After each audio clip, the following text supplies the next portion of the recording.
Привет.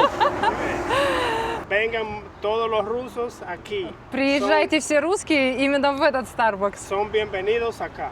Y aquí lo queremos mucho. И мы очень вас ждем. Никто не ругался, никто не орал, что там застряли, там скоты некоторые. Да. Спокойно. Тот прекрасный человек, который тогда за нас заплатил. Большое ему спасибо. Большое тебе спасибо. Надеюсь, все у тебя в жизни хорошо, все у тебя супер. Зашел в магазинчик купить водички. Была хозяйка магазина, спрашивала, хочу воды купить, мне одну бутылочку. И хозяйка говорит, там, миамор, и начинает продолжать. То есть, как я не привык к такому обращению. Как... Всем худеющим привет. Я, кстати, тоже худею. Пока 5 минут не худеешь. Я худею. Пока 5 минут не похудеешь, потом похудеешь. Я худею, но... Самогонный аппарат. И гонит, делает это какие-то... законно? Добрались. Ты подходишь этому балкону, Илья. Ну вот этот цветок из туалетной бумаги, ну это же вообще, да? Ну вот это же не стоит ни рубля, да? Город живет. Дальше не помню слова. В ритме своих огней город поет. Жизнью своих людей. Я такую рыбу еще не видела. Мне кажется, что надо ее... слушайте, ну она выпотрошена, все супер. Ее только в духовочку со специями, немножко маслица оливкового и супер. И вот такая лепеха. Я балдею. Бланкеадора, отбеливающая. Тебе надо отбелиться? Полезно отбеливающий пасту? Сейчас все отбеливают До состояния... Ребят, всем привет! Привет! Как дела? А мы вот сегодня решили выбраться по делам в столицу. Нам нужно сделать там техосмотр автомобиля. Ну и провести несколько деньков как для себя. У нас есть для этого повод, о котором позже мы, может быть, скажем об этом. Обязательно. И по дороге мы еще... Нужно заехать мне забрать какие-то заказики, да, с пункта выдачи им пришли, мне нужно забрать. Вот. И будут какие-то еще, может быть, остановочки у нас по пути. И в целом Катя покажет дорогу, да, как вот все, вот, где мы, как мы проезжаем, может, какие-то места интересно попадутся. Да, это дорога, по которой мы вчера не шли, но с нее мы обычно начинаем наше путешествие к пляжу. Странно, да, звучит путешествие к пляжу, но каждый раз это как будто мини-путешествие, потому что такая красота, и несмотря на то, что мы видим эту красоту уже много лет, я думаю, что Илья меня поддержит, мы не перестаем восторгаться. И еще наши тут места очень активно сейчас застраиваются. Стройки просто на каждом шагу, какие-то открываются и спортивные комплексы, и новые тренажерные залы. Да, за последние, наверное, 3-4 года, по моим ощущениям, строительство удвоилось, наверное, раз в 5, наверное. Здесь, конечно, зависит еще от области, региона. Есть регионы, которые бурно развиваются, потому что туризм здесь более акцентрирован. Также увеличение транспортного потока. Сколько раньше здесь было машин раньше и сколько сейчас. Это какие-то десятки процентов прирост получается. Да, сначала мы забыли, что такое пробки, а потом вспомнили, что такое пробки вновь. Но, правда, дороги тоже строятся, не могу ничего сказать. Дороги тоже строятся, дороги ремонтируются. Вот ничего плохого про это сказать не могу. Если была какая-то одна дорожка, и она стала забиваться, то со временем появляются и альтернативные трассы. Вот. Мы сегодня поедем до столицы Санто-Доминго. Это примерно, навигатор показывает, 214 километров, и в пути 2 часа 50 минут. Но, возможно, сегодня мы попадем в пробки в Санто-Доминго, потому что мы туда подъедем ближе к вечеру, и, скорее всего, там будут пробки. Вот, сравните пробки в своих городах и в Санто-Доминго, что вроде как бы остров-остров, но в определенных местах, где бурная урбанизация пробки как идет, в Москве, да, абсолютно. Пробки как в крупных городах мира, возможно, даже может быть больше, потому что наплыв транспорта произошел, мне кажется, по экспоненте, и город не был к этому готов. Ну, как во многих городах, кстати, тоже бывает, что город не готов к резкому увеличению потока транспорта. Вот, ребята, и дорожка нашей страны. Движение здесь, конечно, для многих покажется интенсивным и своеобразным. Здесь нет понимания, что левая полоса должна быть свободна. Если водитель стал в левую сторону, он едет как будто как в правой, в классической полосе. И обгон здесь происходит по принципу кому как удобно. Но в целом, несмотря на то, что такие вот есть дискомфортные, ну, в общепринятых правилах обгона, пристроения, люди относительно вождения добрые, спокойные. У них нет такого кого-то наказать прямо усиленно или как-то вот нахамить или ответить. То есть где-то, конечно, могут быть созданы опасные ситуации в дороге, но зачастую все как бы решается мирно и по-доброму. То есть пропускают, перестраиваются, понимают, что хоть и суетятся иногда, но в целом взаимодействуют между друг другом в какой-то вот своей такой вот в своем понимании. И как мы выяснили, прокатавшись здесь большое количество лет, у водителей есть два состояния. Они либо дико тормозят, либо дико спешат. И ничего среднего пока нам показалось им особо не дано. Или ты согласен? Да, у них почему-то вот или супер транкиля, супер медленно, вот эффект такого таксиста, который ждет заказ, а может и таксисты есть. И второй вариант, очень быстро, масс рапидо, прям быстро-быстро, такой прям вот, нужно всем, чтобы все пропустили, все отступили, да, в таком плане. Но в целом и те, и другие стороны друг друга понимают и к этому относятся с юмором. А вон церковь, которую тут построили. Православная церковь, да, сербская. Потом как-нибудь подснимем поближе. Русскоговорящую публику. Обязательно надо будет тоже нам сходить. Мы все планируем. И так еще не дошли. И вот видите, такое движение. Иногда вот такого плана бывает, что две полосы идут на потоке. С дистанциями, надеюсь, тоже не очень хорошо. Прижимаются машины. Но в целом климат выигрывает за счет этого. То есть как бы наоборот, что климат в таком климате машину водить комфортно. Люди позитивные. И это очень важно. И еще заметил, здесь нет такой значимости по автомобилям в плане, что это какая-то роскошь, это какое-то вот прям какое-то вот, как сказать, достояние, что ли. Да, Илья имеет в виду, что это удивительно, но все машины покоцанные, абсолютно все. И очень редко, когда мы видим какие-то премиальные марки, нет. И на них нет никаких... Премиальные марки здесь есть. Просто хотел сказать, что премиальные марки здесь, к ним отношение проще, чем обычно. А я хотела не сказать не об этом, я хотела сказать, что все машины покоцаны, все. Они абсолютно тут не парятся, выходя из машины, близко припаркованы, просто открывают дверь, распахивают. То есть нету вот этой вот какой-то такой щепетильности по отношению к тому, что это мое или чужое имущество, и я должен как-то какие-то соблюдать правила. И купив здесь машину, Илье очень долго пришлось привыкать к тому, что с какой-то периодичностью появлялись какие-то места, которые нужно подделать, заделать, затереть. Ну, не так все страшно. Это может быть такой привычка оценивать какие-то погрешности в транспорте. У нас был случай, допустим, мы ехали спокойно на маленькой дорожке, и к нам сзади въезжает женщина на скутере, там задний правый фонарь.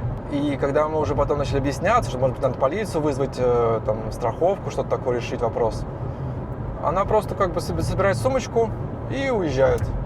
Потому что, это норма. Потому что для нее это не проблема, это проблема, как бы сказать, в целом это все здесь на уровне закона решается, но в моменте она понимает, что какие-то иностранцы, я просто поеду и все. А у них там страховка есть, и они сами все решат. Вот типа такого получается.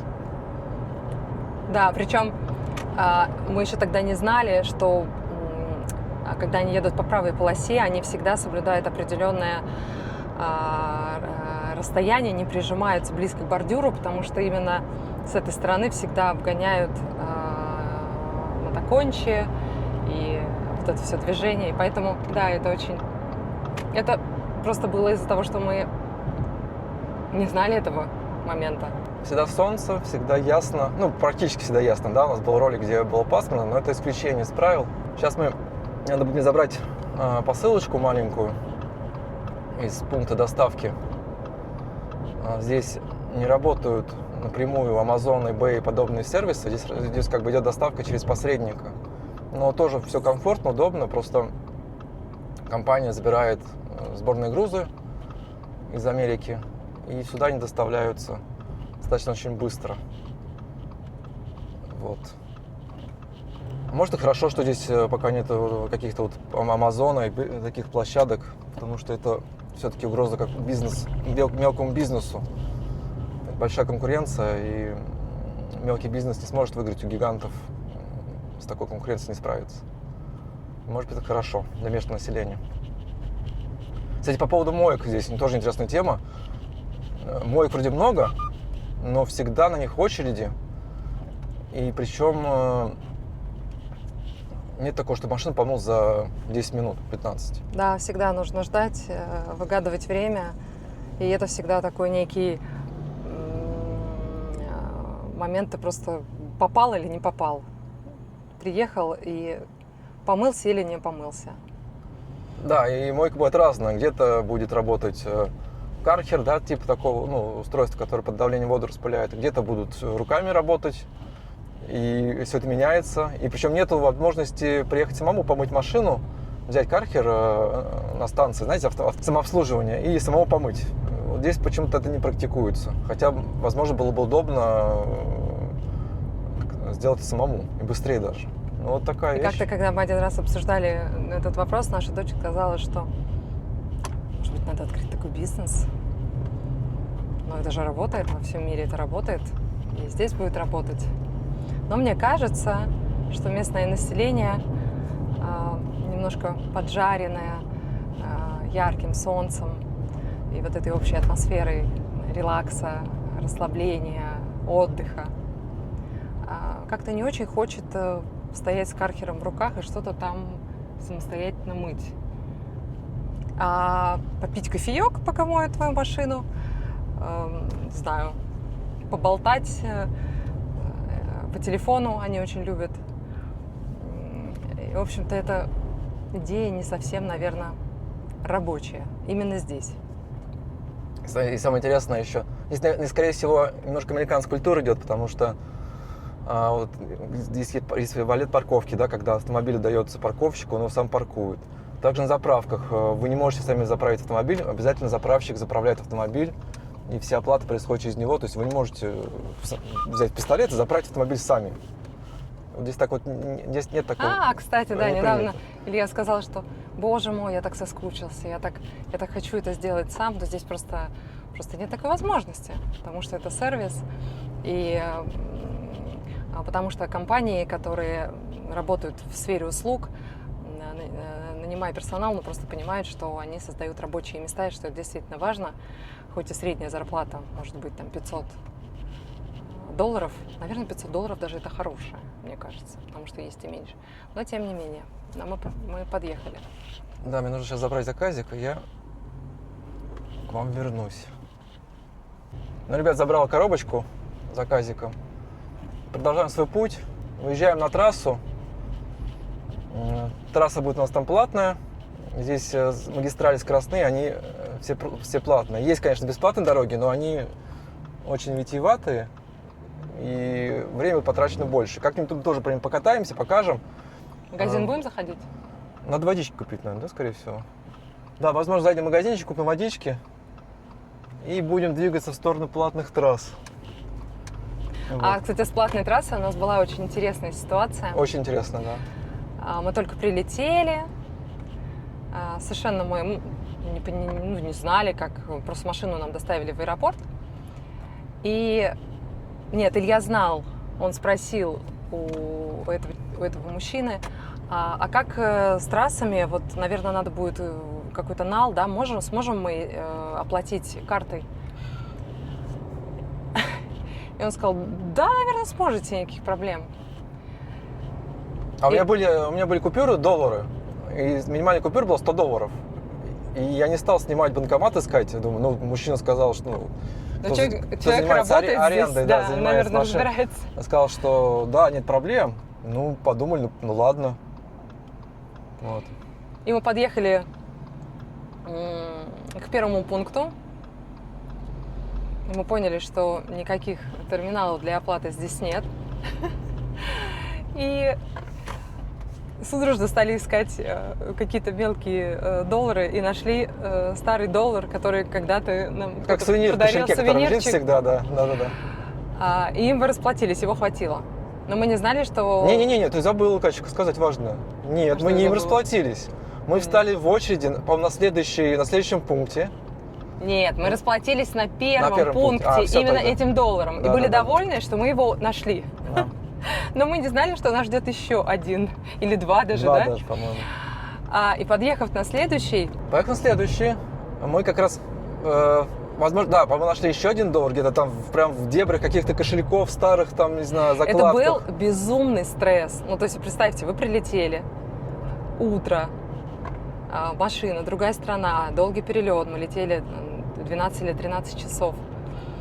И самое вот это ощущение, что у тебя есть в кармане деньги, но ты не можешь заплатить, потому что у них нет, естественно, сдачи с такой купюры. И они не обязаны давать сдачу, потому что это валюта. Доллары – это не местная валюта. Да, хоть они здесь и принимают доллары. Они не принимают, в официальных местах не принимаются доллары. Это в каких-то смежных местах, а в официальных таких нет. Нет, но в магазине ты можешь Магазин, да, но оплатить доллары. платная дорога – это все-таки такое место, там не принимается.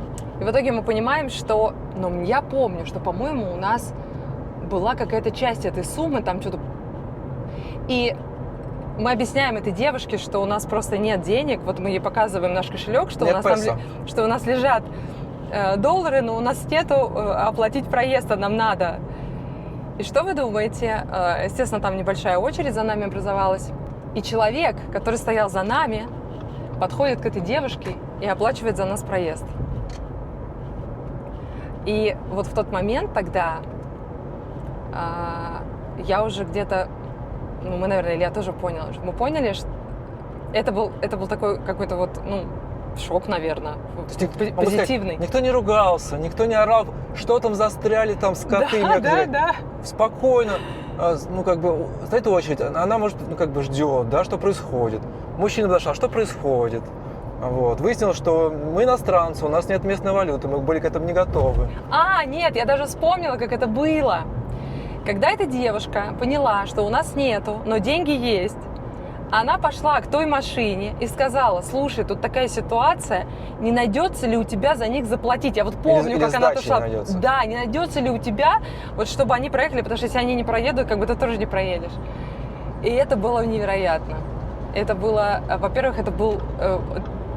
те другие проезды были стрессом, а эта точка была просто нереальным стрессом, потому что ты просто не знаешь, и ты ничего не можешь еще сказать. Мы, естественно, совершенно не говорили на испанском, и только там привет, пока, как обычно, да, то, что люди знают. И это было невероятно. И знаете, какой-то такой зеленый свет, как будто. Проезжайте. В этот магазин, да, заедем? Да, мы заедем в магазин, который открылся недавно, называется Unidas, это американский магазин. И это, наверное, самый чистый магазин, светлый, чистый, который у нас здесь есть. Все остальные тоже прекрасные, но этот... А еще мне здесь безумно нравятся эти деревья, потому что на них растут какие-то совершенно невероятные целые не цветы, а знаете, как похоже букет на... сирени. Не букет сирени даже, а какие-то как гладиолусы, что ли. Но красота невероятная. Мы сейчас выключимся, да, сходим за водичкой. Я восторгаюсь этим деревом. К своему стыду совершенно не знаю, как оно называется, но оно просто какой-то невероятной красоты. Мужчина подумал, а что Катя подснимает?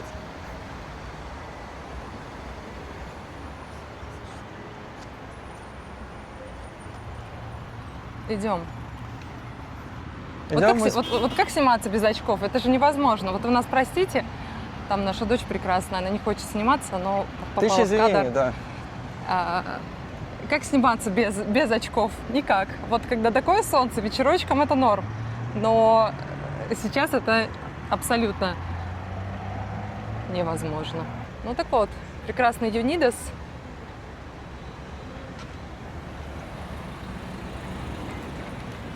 Чистый, хороший американский магазин.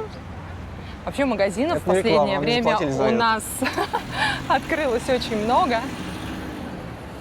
Потому что как раз это к тому, о чем Илья говорил, что возросло население, возросло количество экспатов. Илья пошел за вкусным чизкейком. Буэнос.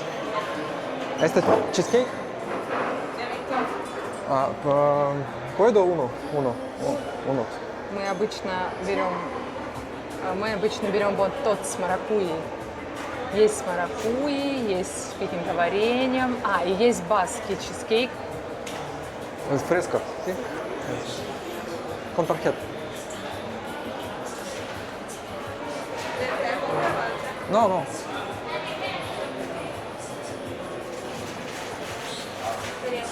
Илья, почему тебе нравится тут чизкейк? Скажи, пожалуйста. Потому что похож мне нравится на чизкейк. баски чизкейк? Я не знаю. Ну иначе бы ты его не покупал, правда? Нет, баскетский чизкейк, он другой. Он более мягкий. Более мягкий. Mil gracias. Adiós. А какой он другой? Что в нем не так? Ну, он классический вот здесь вот. А баски, он более такой жиденький. Он Я-то более взял, жидкий. почему чизкейк взял? Я потом кофеек на кофе-паузу остановлюсь и что-то с кофейком. Кофе-пауза, Кофе-пауза, кофе-брейк. кофе-брейк, да. Кофе-пит-стоп, как говорится. А наша... Взял, да, просто там вот нет, не продается на трассе, а я вот взял заранее. Поэтому... Будем пробовать. И Вы тоже возвращаемся попробуйте. потом уже на кофейке. Или на дороге. И, кстати, возвращаясь к теме баскского чизкейка, Кто-то знает, кстати, что это такое? Не все, может быть, знают. который был изобретен на севере Испании, мы были в кафе, ну, это, наверное, все-таки больше кафе, не ресторан, хотя, наверное, они называют себя рестораном.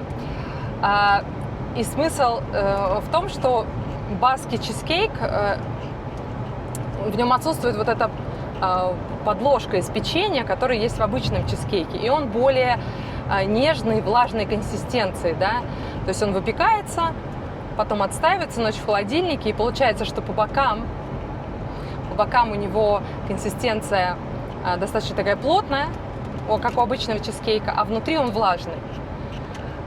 И здесь они делают какой-то аналог, но он у них получается такой какой-то островной, я бы сказала. То есть это и не классический чизкейк, и не баскский чизкейк. Блин, ну это вкусно. Или это вкусно? Вкусно, но много есть вредно, как все хорошее. Ну, мы немножко, мы чуть-чуть с кофейком. Надо же как-то 2,5 часа дороги провести в хорошем настроении.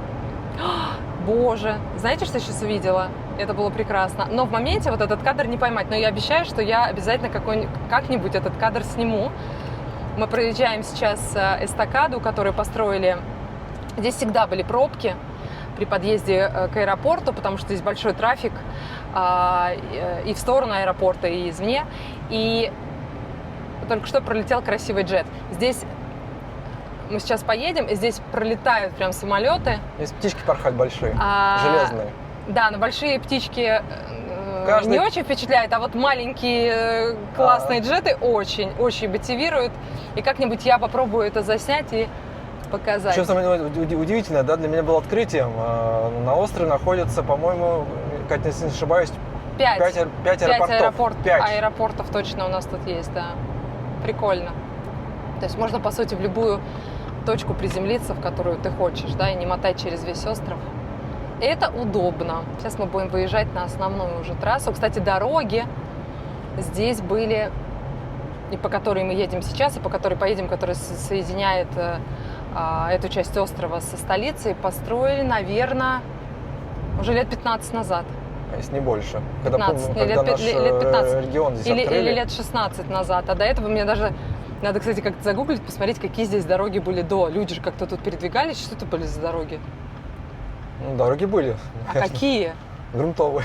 Ну, сейчас-то это асфальтированные трассы. Ну, смотри, здесь автомобилисты, они были давно-давно, как автомобиль появился вообще в мире, да, как сюда он прибыл. То есть здесь нет такого, что автомобиль здесь появился Да, но вопрос комфорта, потому в 20 что веке. Он здесь был и автомобиль раньше. ты можешь иметь, а вопрос, как ты им можешь ездить. То есть удовольствие же ты получаешь, когда ты едешь по хорошо асфальтированной дороге. Почему все...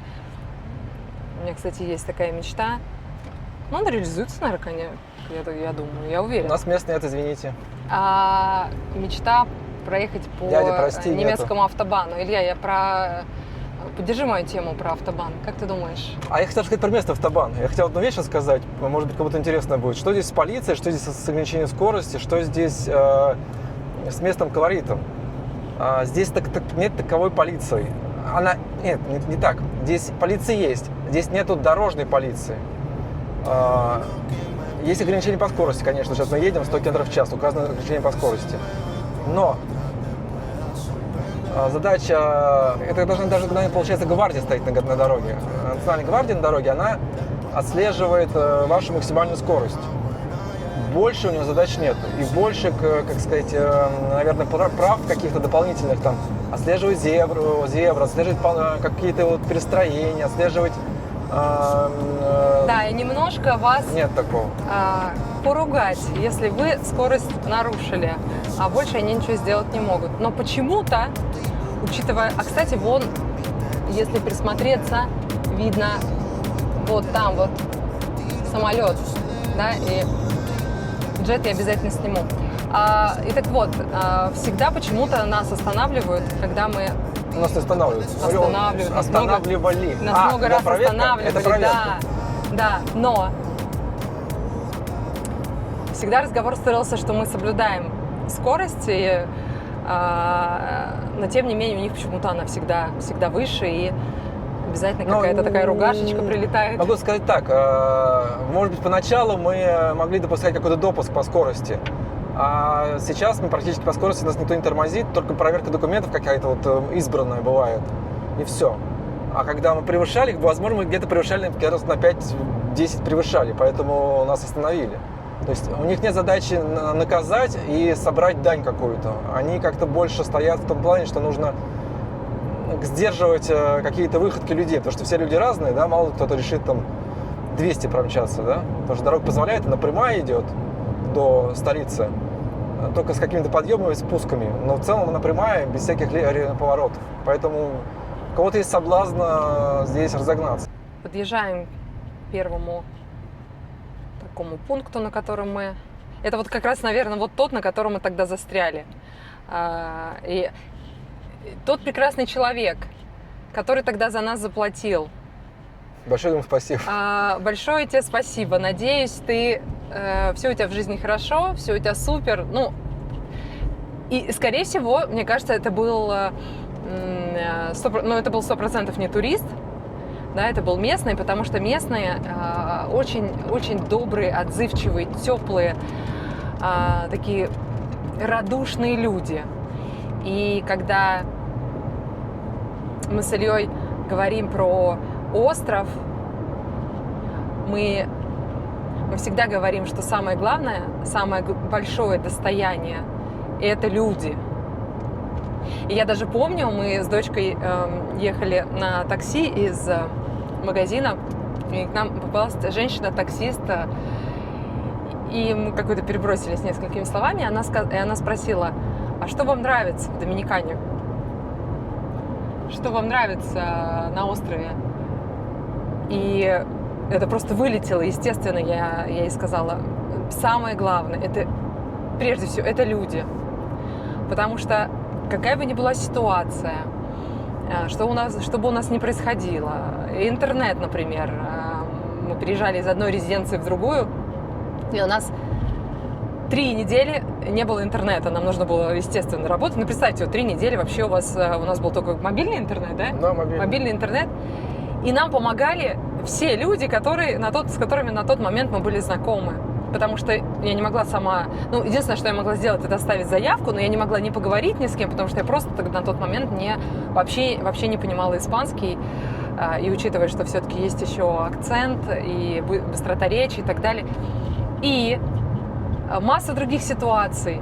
И всегда, в любой ситуации, которая бы не происходила, что бы ни случалось, им всегда говорят: расслабься, все нормально, сейчас все сделаем, не переживай. Потому что видно, знаете, вот это есть внутри, мне кажется, каждого русского человека какое-то вот это напряжение, да, когда вот что-то происходит, и особенно оно вдвойне, когда ты понимаешь, что ты не можешь объясниться, да, у тебя нет как бы средства для того, чтобы решить свою проблему. И они всегда говорят: не переживай, все хорошо, всегда это улыбка, всегда это... И особенно я балдею... говорят, да? Да, я балдею, особенно как они обращаются к мужчинам, Я был в молодым. шоке, я сейчас скажу. Я зашел в магазинчик купить водички. Была хозяйка магазина. И спрашивал: хочу воды купить, мне одну бутылочку. И хозяйка говорит: там, «Миамор», и начинает продолжать. То есть, как бы, я не привык к такому обращению, как-то непривычно. А я думала, Илья расскажет про то, как его...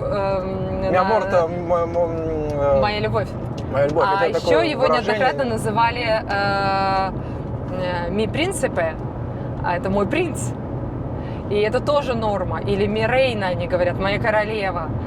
Ну, то есть это вот настолько...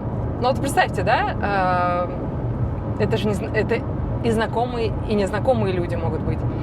И в этом есть какая-то... То есть не жалко В говорить этом кайф. такие слова, то есть как будто лишний раз подчеркивают красоту отношения.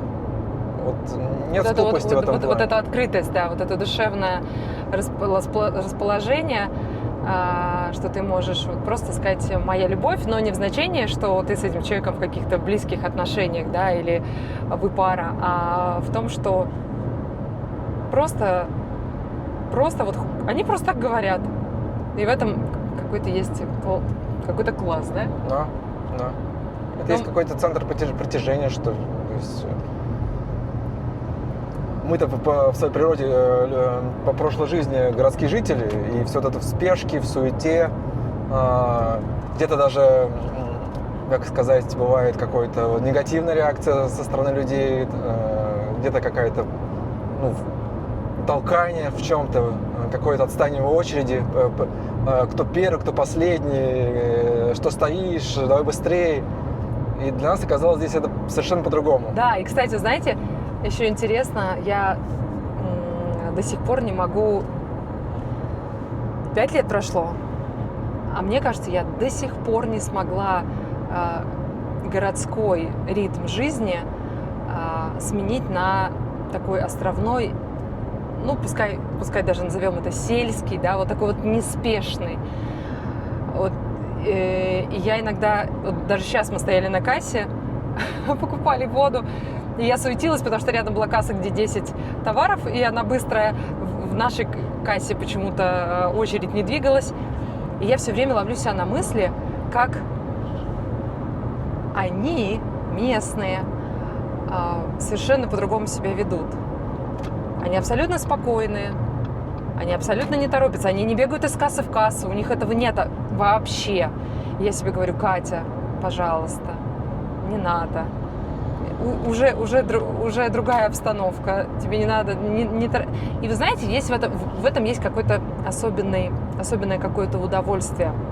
То есть это не состояние, когда ты не работаешь, ничего не делаешь, просто у тебя все время такой релакс, да? А вот именно есть очередь, вот просто очередь, да? Не надо ее как-то оценивать, не надо ее как-то куда-то ее торопить. И я понимаю, как их нервная система кардинально отличается от нашей. Вот просто абсолютно. Они не заводят себя сами этим. То есть я чувствую, что я начинаю заводиться. А они абсолютно нет, они спокойные, они наслаждаются местом, магазином, думают, какие товары они купили. И все у них прекрасно. Или что думаешь по этому поводу? Ну, да, когда в первое время как-то, может быть, даже дергался и сказал, так, касса какая-то загружена, надо еще одну кассу найти посвободнее, где-то найти еще другую кассу. Почему так долго? Почему как-то так вот медленно? А потом стал посмотреть, привыкать, видеть, что каждый человек, они все разные, они все красивые, они какой-то имеют какую-то вот степенность добрую. И ты сам к этому привыкаешь и понимаешь, а что ты суетишься, как, не знаю, как волчок. В этом, даже ты находишься в кассе, находишься с людьми, люди открытые, позитивные. Да. Ты дергаешься. Да. Тебе самому хочется приземлиться и быть в моменте, то есть находиться в моменте. Да. Потому что даже само ощущение, что какой-то гипермаркет находится на острове, в океане. И здесь течет такая жизнь, которую ты обычно в городе видишь, в своей стране видел. А это здесь в таких условиях это происходит, и ты даже этому удивляешься. Какая-то цивилизация есть в этом гипермаркете. И как это происходит? И какие люди? Они вот чем-то другие, чем-то похожие. Вот этот наблюдательный процесс, это очень интересно. Si lo disfrutas, de eso se trata. Como te gusta, lo que te mata. Yo soy tu héroe, el que te rescata. Si lo disfrutas. Вот, ребят, мы Техническая остановка на кофеек. сейчас посмотрим, что народ в Старбаксе. Ну, там, я думаю, что-то особенного. А я люблю смотреть, что люди берут. Обычно это что-то У сладенькое. меня просто кофе. Есть, конечно, кофейные напитки, а есть молочные напитки, которые кофе мало чем имеют общего. Вот. Ну, конечно, Starbucks это не талон кофе, но это лучше, чем ничего. Илья, что ты ищешь? Я взял свой чизкейк со своим добром, иду. Мы зашли в Starbucks.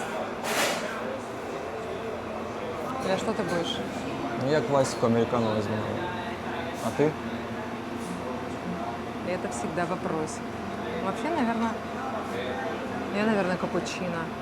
Но на кокосовом, не на обычном молоке. Вы тоже не пьете обычное На кофе? выпендрежном молоке, да, называется? Ну ладно. Ну, мы не пьем коровье молоко. Тогда возьму мне тогда, да? Но мне кажется, все уже не Ты пьют меню коровье подснимешь, молоко. что здесь в меню есть? Что можно взять? А, ты будешь холодная или горячая? Нет, я буду капучино. Окей. Это классическая Starbucks с обычным меню, которое нам по всем знаком, по всему миру. Можешь видеть. Вот это местная макадамия. Хотим съездить обязательно в этот регион, посмотреть, как они выращивают. Есть соленый, есть сладкий. Илья, тебе нравятся эти орехи? По-моему, они хорошо Да, выглядят, неплохие. да? Они очень вкусные. С кофейком. Ну, когда классический черный кофе, очень вкусно. Una matcha mediano. Frío o caliente. Frío. Con leche de coco. ¿Cuál es su nombre? ¿Cómo? ¿Nombre? Ana. Y un americano grande, caliente. Y un cappuccino mediano con leche de coco también. ¿Algo más? No, ya está. Efectivo o tarjeta. Tarjeta. También película le indica. Че кофе попьем? А que es esto? Скажи. ¿Es un americano? Sí. Perfecto. Gracias. Se cultiva en Или la región del- dominicano, café dominicano. Ajá, en la región del Cibao específicamente. Cibao. Sí, porque qué bien. Это доминиканский кофе. Доминиканский кофе в Старбаксе, это очень круто. О, Илья, сними, как вот здесь красиво. sí, pues. РД, это Республика Доминикана. И это и пироженки. Я забыла, как называется. me gusta, me gusta. Puedes seguir tomando Muy si bien. desea más. Los tenemos aquí disponibles, la bolsa también si desean Она говорит, что... comprarla. Она сказала, что можем купить это кофе здесь. Угу. М, Perfecto. Привет. Muchas gracias. Будем покупать кофе здесь, нет? Надо купить. Сейчас купим кофе обязательно. Да.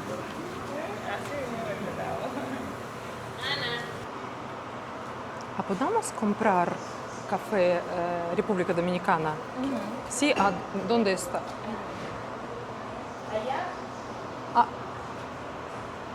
А я что тут не...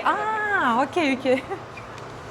Вот мы И что мне заметили. нравится, здесь они молодцы, потому что, я не знаю этот регион Сибау, мы там не были, но они здесь на упаковке не просто так кит, потому что киты сюда приплывают в марте для продолжения потомства. И это целое шоу, на котором, кстати, мы еще ни разу не были. Илья, почему мы еще ни разу не были на шоу? Шоу китов? Да, они такое шоу бывает? резвятся в океане и занимаются тем, что продолжают свое потомство. Ну, может, это они хотят это безумно сделать красиво. в интимном месте, чтобы никто на них не смотрел, нет? Поэтому вот здесь кит, это не просто так, они действительно вот так вот здесь выкидываются из воды. Это полуостров Самана. А И- твое мнение про кофе местное, вот помимо Старбакса в целом? Мы перепробовали весь кофе, который здесь есть. И я хочу сказать, что мы выбрали для себя только одну марку, которую мы постоянно пьем, чей вкус, аромат и насыщенность нас вполне удовлетворяют. А вот это вот мы попробуем, потому что это интересно. Нет, а вот чем ты думаешь отличается от кофе доминиканский от каких-то других кофеев, если так можно сказать?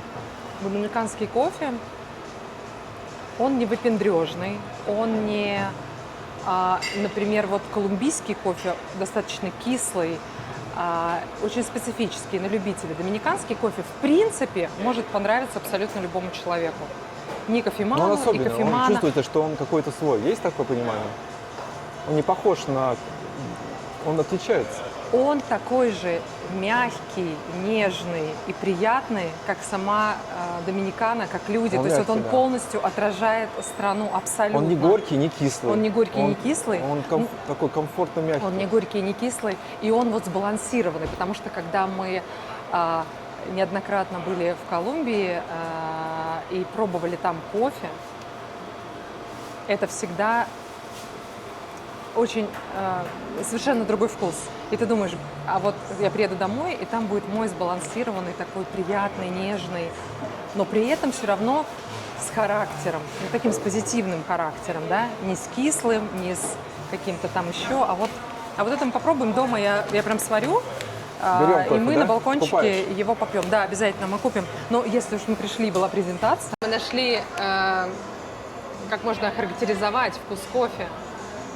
Кислотность не низкая, то есть вы ее практически не почувствуете. Прожарка средняя и тело среднее. Ну, тело, да, наверное, имеется в виду основной вкус кофе.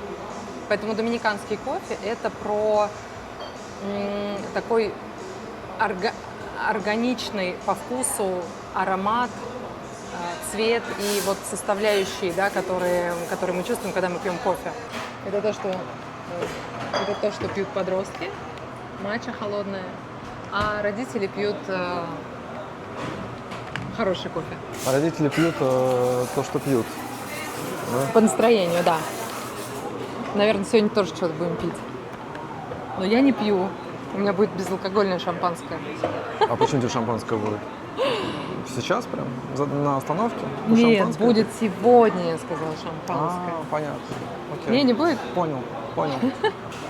Лен, надо купить кофе обязательно, чтобы Сибау регион, а мы, кстати, там не были. Доставка матчи прям до подростка в машину.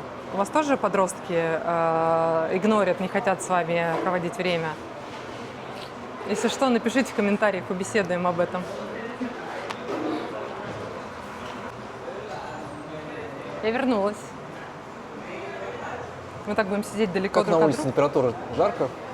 На улице прекрасная погода, и опять вернулась облачность. И вообще я заметила всегда, когда мы едем в столицу, всегда облачность. Я не знаю почему. А будет буря, нет? Бури не будет то, что мы едем. Не надо, нам не нужна буря. Будет буря эмоций. Вот это да. Ну, приступим. За наш. хорошую дорогу, за столицу. Там Попробуем нарисовано. сейчас что у нас за чизкейк здесь лежит, мне интересно.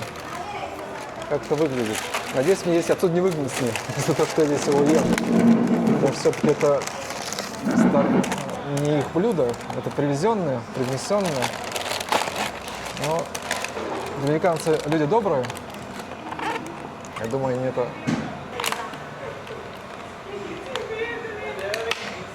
Можно, кстати, историю рассказать, как мы купили пирожные. У нас открылось потрясающее место, называется пастелерия по-местному, в которой мы купили пирожные. Но там не продается кофе. Надо обязательно, кстати, им сказать, чтобы они сделали кофе. И мы поехали в другую кафетерию пить кофе. И дабы не... А наша дочь, она очень-очень переживала на тему того, что как же мы с своими пирожными придем и будем пить кофе, кушать. Нам подошел милый официант, мы заказали кофе. И я его спросила, а ничего страшного, если мы будем есть свои пирожные, Вкусно, которые мы кстати. купили в другом месте? Знаете, он так удивился. Сказал, конечно, конечно, кушайте, приятного аппетита и приятного вам кофепития. Здесь Поэтому- опять старые привычки. Да, и Когда поэтому мы теперь кто-то перестали накажет об этом париться. за какую-то инициативу, какую-то, что пришли с своей едой. Потому что мы... Где мы были? В каком-то Оля, подожди, французском городишке подожди, каком-то были. Подожди. Да? Да? Очень вкусно. Очень нежно.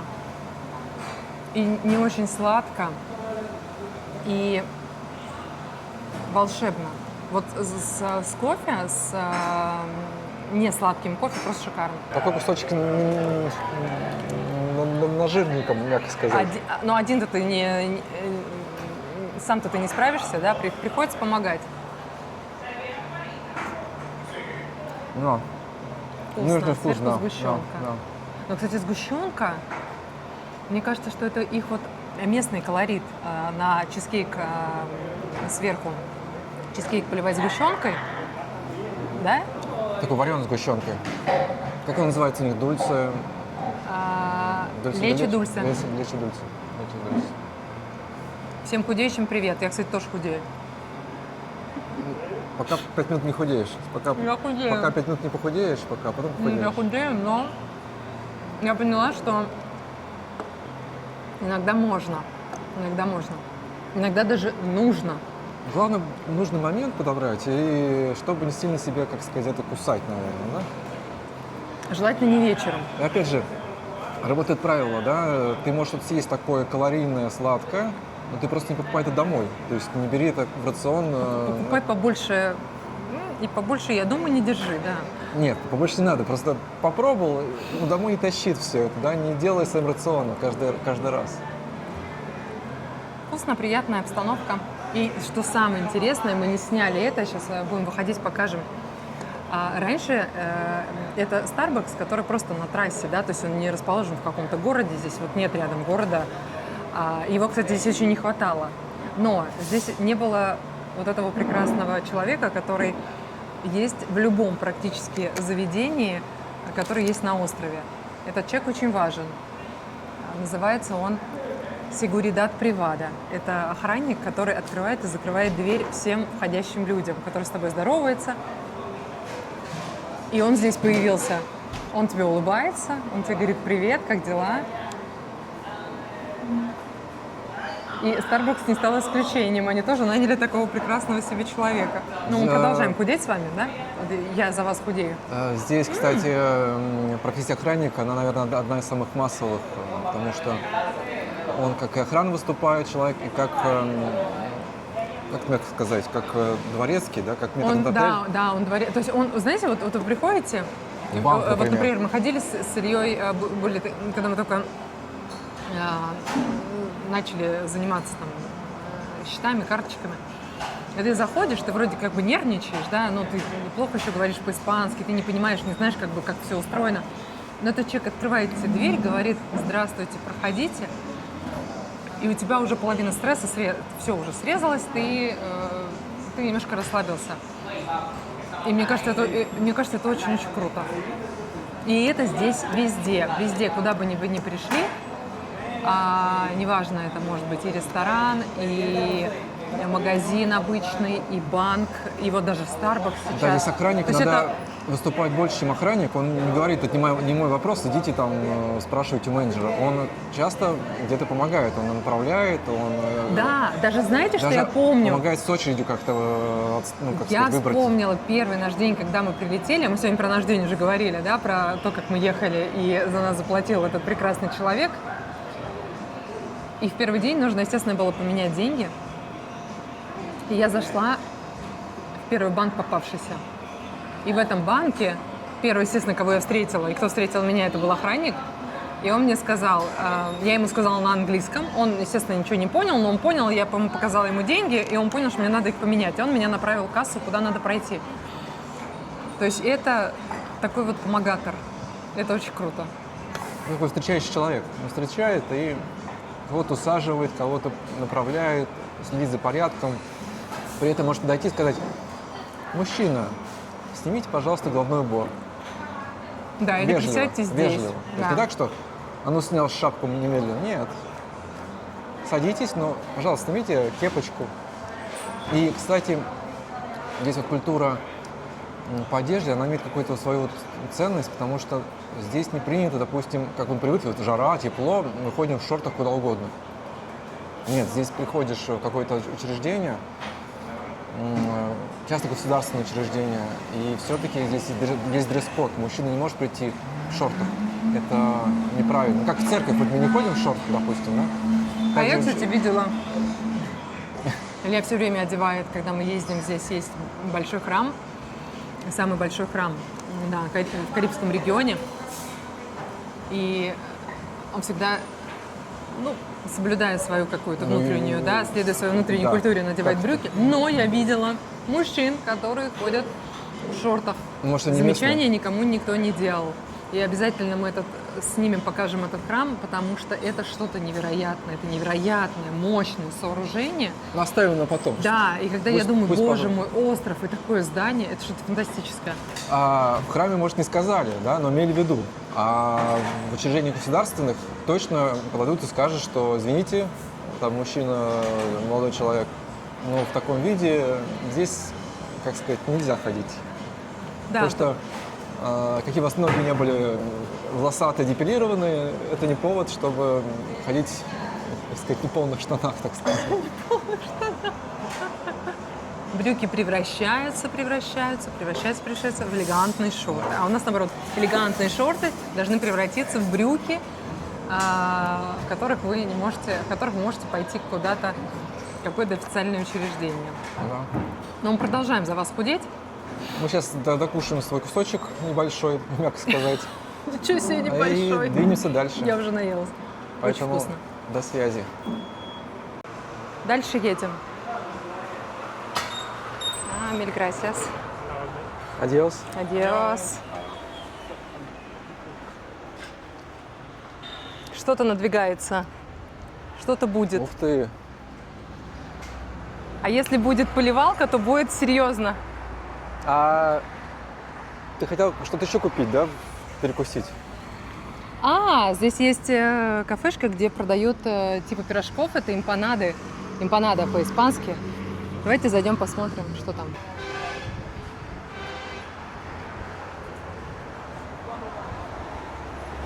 Оля. Оля.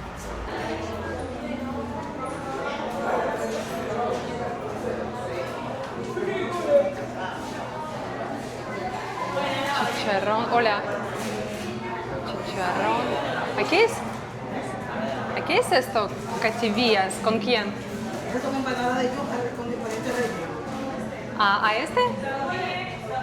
Eso No, es. res, queso y pollo queso. Ah, Toda de yuca. pollo y queso. Uno.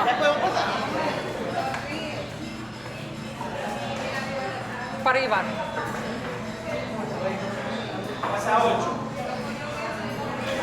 Solo eso. Sí, solo eso.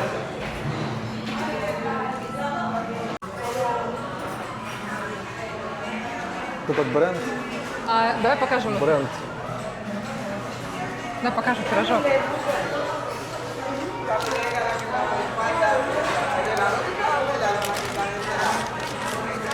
Мини-чебурек. Но это не для меня, это для дочери. Ну, прям как чебурек похож, да? А с каким вкусом он? Это сыр и курица. Так что у нас кебаб, тут кебаб. Продолжаем пить кофе. Ой, perdón. Ay, gracias. Gracias.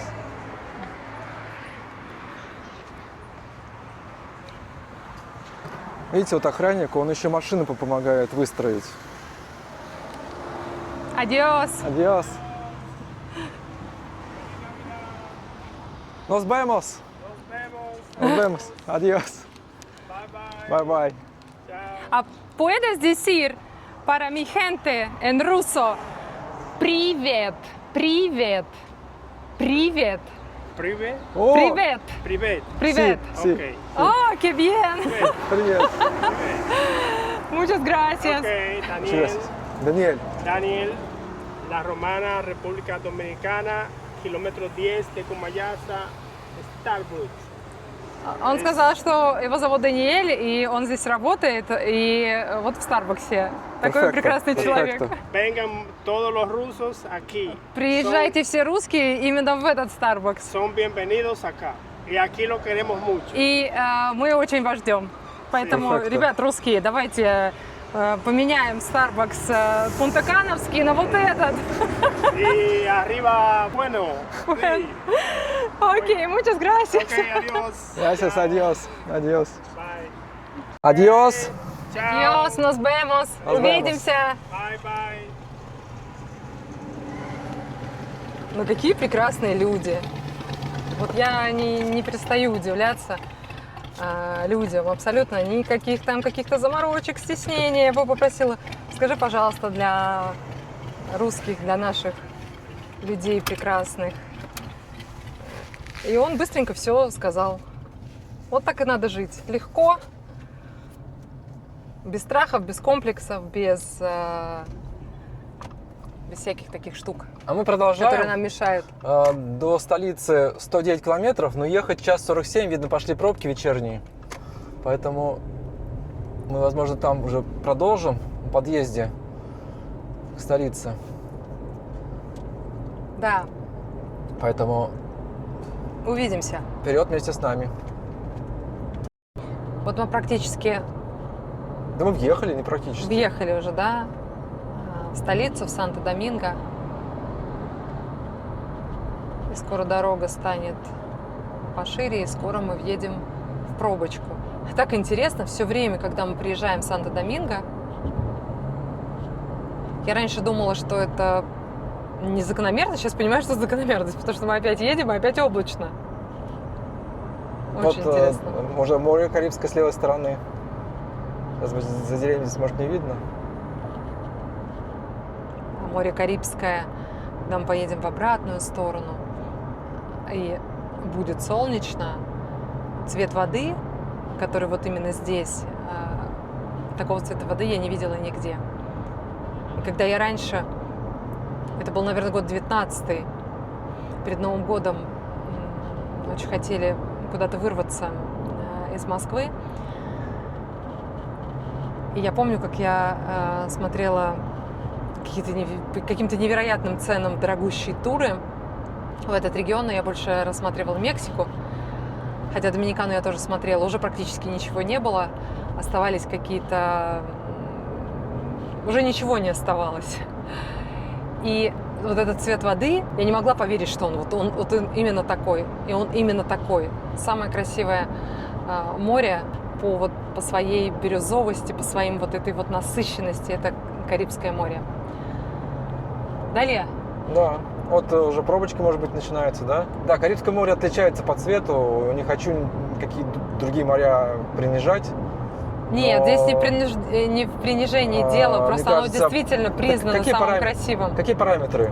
Всегда теплое и теплее, да? То есть Средиземное море может быть там прохладное в сезоны какие-то вещи местами, да?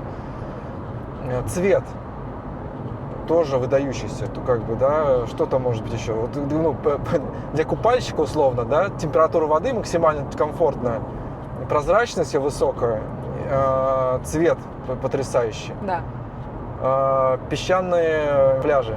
Ну, есть скалистые места, но в основном песчаные. Что еще нужно для купальщиков? Да? Больше ничего, только сам купальник еще, ныряльник. Ну да. Вот такая вот дымка, видите, впереди. Там вот вдалеке какие-то башни стоят домов. И сейчас дорога будет поворачивать в сторону города, но идя по морскому побережью. И вот это вот необычное ощущение, ты как бы вроде в туристическом месте, как казалось бы, но ты при этом в городе. И вот эта урбанистика городская, она здесь присутствует. И в Санто-Доминго, здесь столице, есть один нюанс. Такое прекрасное море, но при этом, при всем, здесь нет ни одного пляжа. Вот как такое может быть? То есть люди выезжают какое-то количество километров до ближайших пляжей, но именно в самой черте города они не купаются. Как думаешь, это так изначально было задумано? Ну, потому что, когда есть море, океан, люди не купаются практически. Только по праздникам. Нет, здесь как будто просто то ли сам берег такой скалистый, хотя здесь здесь есть пляжики, мы видели несколько, но здесь никто не купается. Очень интересно. Вот еще чуть-чуть, и уже будет очень плотное движение. И, наверное, доминиканцы нам покажут, как они не совсем всегда хорошо рулят. Да нет, ну не будем так дискредитировать. Это шутка, нет, они хорошо, нормально. Они рулят хорошо, просто иногда они... Засыпают. Не то, что засыпают. Нет, тормозят бывает, но бывает, они избыточно суетятся в машине. Хотя в жизни они не суетятся, наоборот. Я вот думаю, люди, которые с утра приезжают в Санто-Доминго из каких-то других и работают в Санто-Доминго, и они едут с утра по вот этой дороге, они Это понимаешь? меньше стрессуют, чем или понимают, что их ждет рабочий день, какой-то загруз и так далее, или все-таки вот эта картинка расслабляет и как-то настраивает на такой позитивный лад. Скажите, кто живет в морских городах, как вы ощущаете, когда в вашем городе есть море постоянно? Да просто какая-то большая вода, большая какая-то каждый вода. раз, да, когда глазами встречаетесь, куда-то едете на работу, на учебу, куда угодно, вы это ощущаете? Вы, как сказать, не то, что ощущаете, вы на это смотрите с такой каким-то восторгом или уже для вас данность и обычность какая-то? Ну, видите, вы даже, вот, может, видите, уже как бы поток достаточно плотный все равно идет, как транспорта, интенсивный. То есть никаких мулов, никаких ослов здесь нет, да? Вы видите, что это мегаполис, это столица, здесь движение соответствующее. И, кстати, у меня здесь была ассоциация с Третьим кольцом, как в Москве. Я покажу потом кусочек этой дороги. Вот прям абсолютное ощущение, что я где-то на шоссе энтузиастов и пробираюсь тоже через те же пробки, которые обычно через которые люди пробираются, когда они подъезжают к шоссе энтузиастов или съезжают с шоссе энтузиастов, которое стоит уже, не знаю. Это, кстати, между прочим, я помню еще, когда была совсем юной, и моя мама работала на шоссе энтузиастов, и, по-моему, это было, боже мой, это было лет 28 назад. Шоссе энтузиастов уже было в пробках. То есть это было, по-моему, одно единственное место в Москве, которое на тот момент стояло в пробках. И пробок еще не было. Было много машин, но пробок не было. И сейчас так же, да? Шоссе энтузиастов – это всегда одна большая пробка. А вот мы уже дальше двигаемся. Теперь мы сами энтузиасты и двигаемся по другим шоссе. Сан-Доминго тоже бурно развивается. Как во многих городах Латинской Америки есть части, как сказать, богатые районы, средненькие, бедненькие. Это вот специфика Латинской Америки. Но в целом могу сказать, что Карибский регион, части Доминикана, она не такая типичная, как Латинская Америка. То есть есть различия. И часто сами местные жители называют себя не латиноамериканцами. Для них даже может какое-то оскорбление. Они себя называют доминиканцами в первую очередь, но все-таки Островитянами.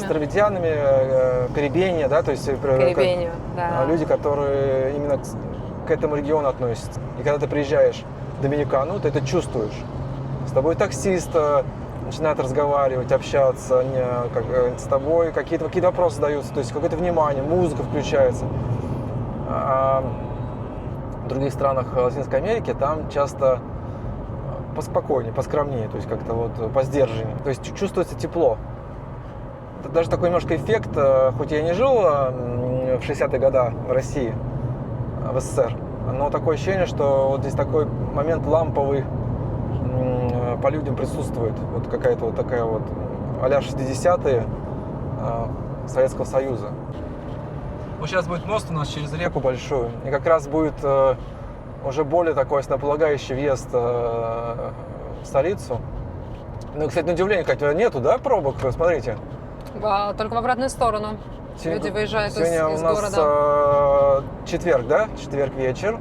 Четверг. Да, ну обычно, видите, обычно здесь уже все Катя стоит. слева покажет, да? Машины пошли, как и во многих городах, наверное, мира, да? Вечер, и народ из города Да, уезжает. с 25 всего лишь. Но все равно уже выезжает из города. То есть классика жанра. А хотя тут вижу, да, впереди вот мост уже. Нет, пробочка есть. Вот мост через реку большой. Один старый, один новый. Более новый. Они друг друга дублируют. Но часто здесь большие пробки. Смотрите, видите? Вот, пошло. И отметка стоит справа на щите Дистрита Националь. Это вот как раз Это они так называют столицу. столичный регион, да. Добро пожаловать в пробки. Всего ехать 8 километров, а по пробкам получается 32 минуты. То есть вот такое получается расстояние. Мы обычно предпочитаем ездить все-таки в выходные дни, потому что меньше машин и пробок. Но вот так получилось, что нам нужно приехать было в будни и еще к вечеру получается. Поэтому, возможно, мы здесь постоим впереди. Кстати, ребят, пишите, кстати, если какие-то есть интересные вопросы по именно вот городу, какие-то вот нюансы, ну, тоже дополнительно что-то может... Да нет, просто что-то напишите. Да, мнение, как чего, какие Интересно, вопросы. или я как думаю, что у нас будут хейтеры? Если не будет хейтеров, значит, это никому не нужно. Поэтому я надеюсь, что они будут, их много будет, надеюсь, очень. Без этого нет смысла вообще что-то снимать, без хейтеров. Ну как-то хейтеров нет. Это что за постное видео такое? Это что? Ну, это же, у нас не воскресная же школа какая-то, нет, вроде как? А как думаешь, почему их так много? Я не знаю. Я их не отслеживал. Почему люди не могут радоваться за других? Вы знаете, вот у меня вот такой интересный есть момент поделиться. Я услышала эту фразу, и она мне попала в самое сердце. И мне кажется, это очень важно. Было услышать: вот, пожалуйста, человек, который не знает правил. Ну, вот вылезать из любого ряда. Ну, пролез, да, но он то, Это что... прям любимое. Есть же основное правило дорожного движения, да? Не создавать помеху другому участнику движения. Это золотое Да, правило. но вернемся вот к теме хейтеров. Я услышала одну фразу, когда мы видим что-то прекрасное у других людей, чего у нас нет или к чему мы стремимся, нам хочется это тоже иметь. И люди делятся в основном, мне кажется, большая часть, возможно, завидует, и лишь малая часть думает о том, что «а я тоже так хочу и буду». И вот эта фраза «я тоже так хочу и буду» мне показалась она просто какой-то невероятной. То есть ты отдаешь свою позитивную энергию тому человеку, которого ты смотришь, да, который тебе что-то рассказывает, показывает, я не знаю, может быть, делится своей какой-то жизнью, к которой ты стремишься, да. И ты вместо того, чтобы испытывать в этот момент негатив, какую-то неудовлетворенность или еще что-то, ты говоришь: блин, как классно, я тоже так хочу и буду. И я всегда, когда я что-то вижу, что мне нравится, к чему я стремлюсь, я всегда так себе говорю. Тебе нравится эта фраза?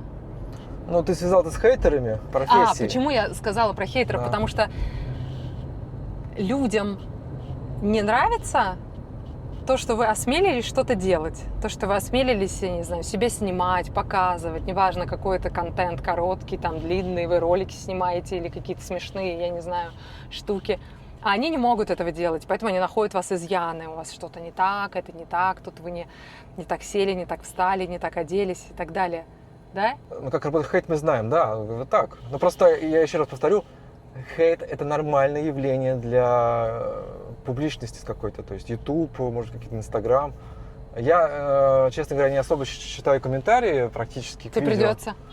Нет, я в целом, не про себя, а в целом. А свои как бы, будешь читать? не знаю. То есть я не... Как я- это? Ты не будешь нашим У людям? меня не всегда есть время на это, время посмотреть комментарии. Я могу посмотреть какой-то контент, но прямо уделить время в комментариям, вот пока что-то мне как бы вот редко, очень редко бывает. А как же мы будем собирать вопросы? То есть я буду этим заниматься, только ты не будешь читать. Наверное, не знаю, как получится. Я об этом даже, честно говоря, не сильно думал. Но вот подумайте вот об этой фразе. А мне кажется, в ней очень много правильной, хорошей энергии и очень много смысла. Что я тоже так хочу, и я тоже так буду. Вот это классно. Ну, продолжаем. Кстати, мы вот едем по трешке. Это кусочек... Не все знаешь, может, что такое трешка. Третье кольцо в Москве. Вот этот кусочек дороги мне всегда напоминает третье кольцо. Только такое лайт, такое кольцо. То есть она такое теплое в плане климата, чуть поуже местами, да. Но это вот было первое ощущение, когда мы сюда въехали. И к столице, между прочим, у местных русских чаще всего впечатление почему-то не нравится людям столица. Вот они приезжают сюда обновлять документы, покупать да, машины. этого даже не знал такого. Да, и всегда говорят, я приезжаю в столицу только сделать документы, только на техосмотр, и все. И я сразу возвращаюсь в нашу деревушку, потому что там покой, птицы, природа и так далее. А мы знаем другого человека, да, допустим, какого-то, который говорил, что если мне скучно в деревне, я выезжаю в столицу и получаю все удовольствие от столицы. Там, да, театры, музеи, суету, пробки. Я остаю и обратно возвращаюсь потом, да, такой момент. Тоже такой Да, момент но в есть. основном вот я слышала, для многих это, когда у человека достаточно размеренная жизнь, он отвыкает от интенсивного движения, от большого количества людей, плюс еще в столице очень высокий уровень шума, они очень любят побибикать, и мотокончи, и машины, и это сливается все в такую гагамонию целую. И поэтому это немножко напрягает мозги, плюс интенсивное движение, и многие хотят просто побыстрее вернуться в родные пенаты, побыть в тишине. Но есть А тебе нравится Доминго? Мне нравится посещать. Ну, то есть приезжаю на какое-то количество дней или там день. Вот этот контраст, да, ты находишься в каком-то природном вайбе, да, то есть какой-то природной локации своей родной. И ты делаешь смену такую, как сказать, ну, такая перезагрузка. То есть ты касаешься цивилизации прям в прямом смысле слова. И достаточно какого-то количества времени большого, да, и ты возвращаешься обратно. Ну, такая вот перезагрузка в другую сторону, да? В другую временно. сторону, да. Ощущение, да, что ты, так, суета, трафик, шум, все сопутствующие вещи, да, и понимаешь, что окей, все, наполнился, преисполнился, да, и обратно. Потому что мы с тобой выросли в крутом городе, и это где-то у нас в корнях где-то лежит, да, этот мегаполис. И вот Сан-Доминго тоже мегаполис, и мы здесь это ощущаем, когда прибываем сюда. Вот мы уже приблизились. Но еще Еще приближаемся. немножечко. И скоро нас ждут красивые высотки.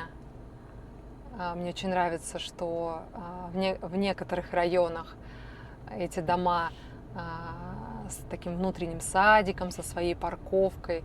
То есть это такой вот,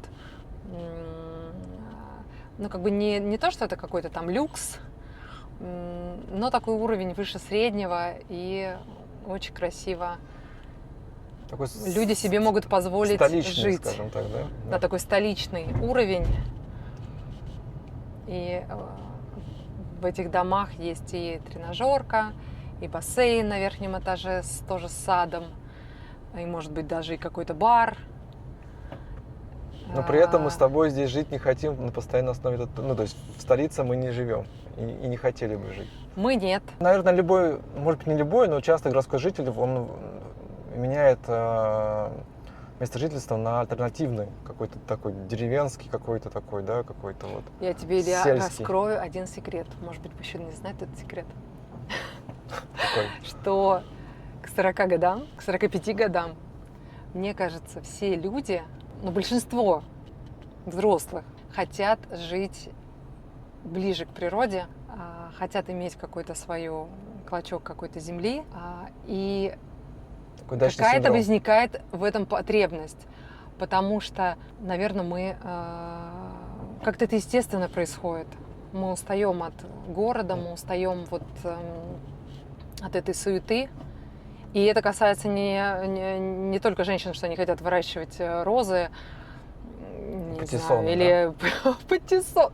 Кстати, патиссоны, мне кажется, никто или не выращивает. Они сами растут, Огурцы, да? Они сами помидоры, растут, розы. да? Как сорняки. Да, но и мужчины хотят что-то делать. Я вот знаю, у нас есть знакомая, ее муж, Светлана, если вы нас когда-то посмотрите, я говорю про Гену, который имеет на даче самогонный аппарат и гонит, делает это какие-то... законно? Мы Я никого не- не сда- мы никого не сдаем, нет? Я не знаю, но у них созвучие. Светлана там копает, грядочки, все дела. Если что, там благоустройство. приснилось. Если что, там приснилось. А мужчина занят мужскими делами и нашел какой-то вот интерес в этом. И когда приезжают друзья, мне кажется, это классно. Мне кажется, все к 40 годам хотят что-то приобрести. Не обязательно жить, да, но какой-то домик, я не знаю, какую-то земельку, что-то там делать, работать руками. Какая-то возникает вот естественная потребность что-то выращивать, что-то сажать, что-то делать, как-то вот применять себя, вот не только вот ходить на работу, да, и быть профессионалом там своего дела, а вот еще как-то вот к этому. Тут целый курс дачника сейчас. Курс дачника. Ну, дачники поймут, да? Но я думаю, что у нас будут такие. 3 километра 17 минут до цели. Мы сняли апартаменты, чтобы здесь 2 дня провести по своим делам здесь, и чтобы чуть силы сэкономить, чтобы не ехать обратно в пробках. Решили как бы чуть-чуть с такой с передышечкой остановиться. Сняли на Airbnb апартаменты, такие достаточно, типичные. Может быть, сделаем подсъем, что это такое в этом Я бы не сказала, городе. что они прям типичные. Но в том Они типичные. Но я прикольные. считаю, как бы они средние, адекватные апартаменты такие, скажем так. То есть в основном люди, которые сюда приезжают, если они снимают не отель, а снимают апартаменты, они, скорее всего, такие апартаменты и снимут через Airbnb. Рум-тур, может быть, Катя подснимет, покажет, что это такое. Что такое вообще за планировки в среднем в таких домах, да, как это все представлено. Часто это, может, если это даже однокомнатная квартира условно, но у них нет такого понимания, как однокомнатная, это одна комната. У них все равно одна комната, это одна спальня считается. Спальня и зал. И часто даже в таких квартирах бывает 2 санузла. О, это так спасает. Да. Это вообще Мы это, люди, это советские гениально. люди, Это гениально. да, к этому не привыкшие. А здесь это считается как бы удобно, потому что могут гости остановиться, и чтобы не вломиться в туалет. Почему гости? Для любой семьи, в которой есть... дети, в любой семье, любая около семья детей это, нету это еще, минимум 2 допустим. человека, правильно? Если мы берем детей. И 2 человека и 2 санузла – это безумно удобно, потому что у всех разные потребности, это прям очень круто. Ну, вот гость спит на диване, да, а хозяева спят в спальне. Что, ему прям идти в спальню, в туалет? Ну нет, он пошел в свой туалет, отдельный туалет. Это удобно. Да, это очень И удобно. по сути я не понимаю, кстати, почему это какая-то проблема несколько туалетов иметь в квартире. Что в этом сложного? Почему это считается каким-то изыском? Это же, Потому что должна быть очередь. очередь. Может быть, привычка, может, традиция, да, что больше 2, условно, санузлов, больше 1, то есть это какой-то...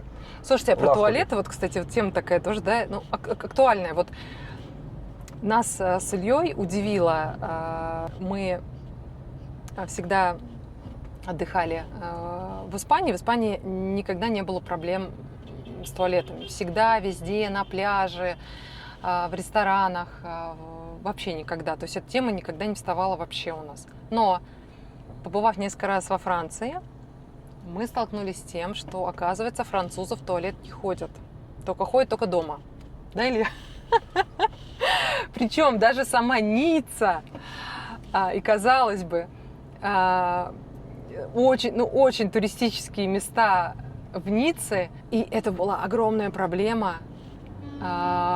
Вот огромная проблема найти туалет. И здесь, в Доминикане, туалеты есть везде. Везде. Вот такое ощущение, что вот эта вот любовь к людям, Сервис и даже какой-то понимание, как бы, что это естественная потребность, да, ну вот она естественная, куда ты от этого денешься. И это везде, и это чисто, и это классно. А вот французам надо Ну, поработать. это, скорее всего, связано с какой-то, может быть, нагрузкой на сотрудников, работников, которые должны этот туалет убирать, чистить, за ним следить, и они всячески себя это отстраняют, или, может, требуют какую-то дополнительную оплату, и поэтому меньше туалетов, и сложнее в них попасть. То есть, чтобы попасть в туалет-кафе, иногда тебе нужно там что-то купить или спросить ключик с номерком, да, но чтобы тебе с ним пройти. В итоге во Франции, в Ницце, Илья сообразил, что нужно идти на рынок. И это была гениальная идея. И именно на рынке мы нашли туалет. Рынок был с ремонтом, все дела, то есть такой навороченный. И туалеты были прям вообще высший пилотаж. Но для того, чтобы дойти до этого туалета, вы понимаете, да, это была, в общем, целая история.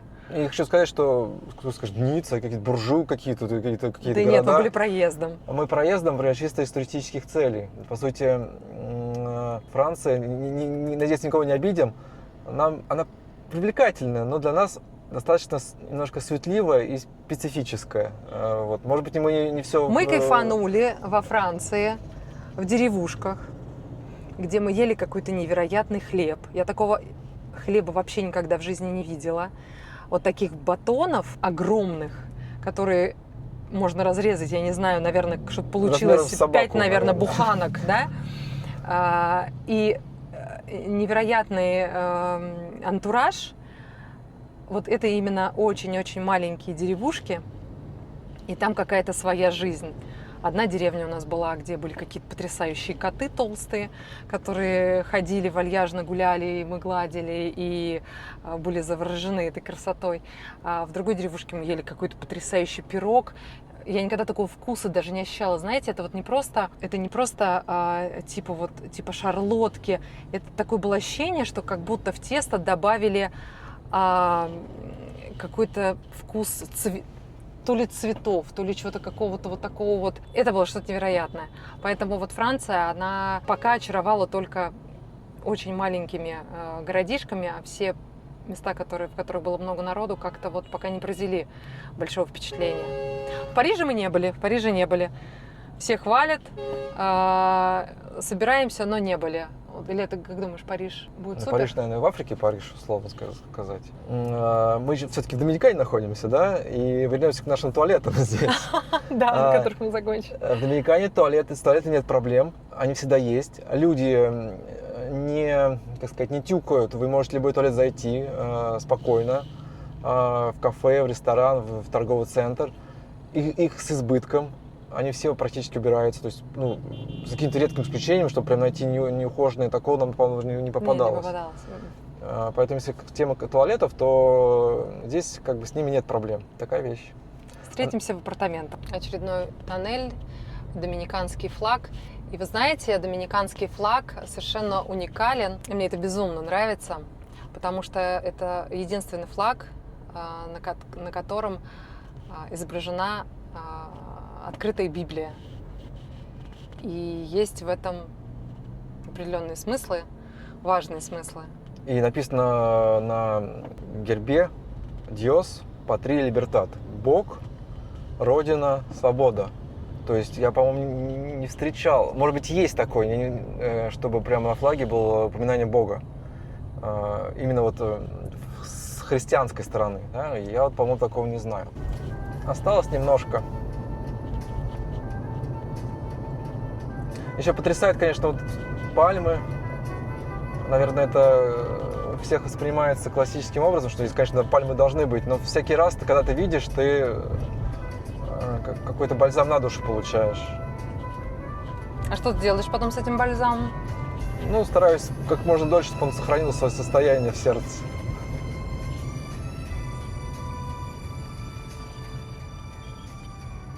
Вот они, Мотокончи. Люди, возможно, с работы возвращаются какие-то. Кстати, здесь мотокончи тоже интересные моменты. Мотокончи здесь используют кто угодно. Менеджер из банка крутого, тетя из какой-то, не знаю, там, пиццерии, дядя там какой-то, там, не знаю, условно, брокер какой-то в костюме. Они пользуются как транспорт, не просто это какой-то дешевый транспорт, это просто еще скоростной транспорт, который пробки объедет и достаточно быстро довезет. Иногда может быть по 3 человека на одном мотоцикле. При этом в столице есть метро. Которая нас очень удивила. Да, потому что не ожидаешь на острове метро вообще. Мы вам, возможно, его покажем, когда завтра поедем в автосервис машину сдавать. Возможно, на метро вернемся к своим каким-то точкам.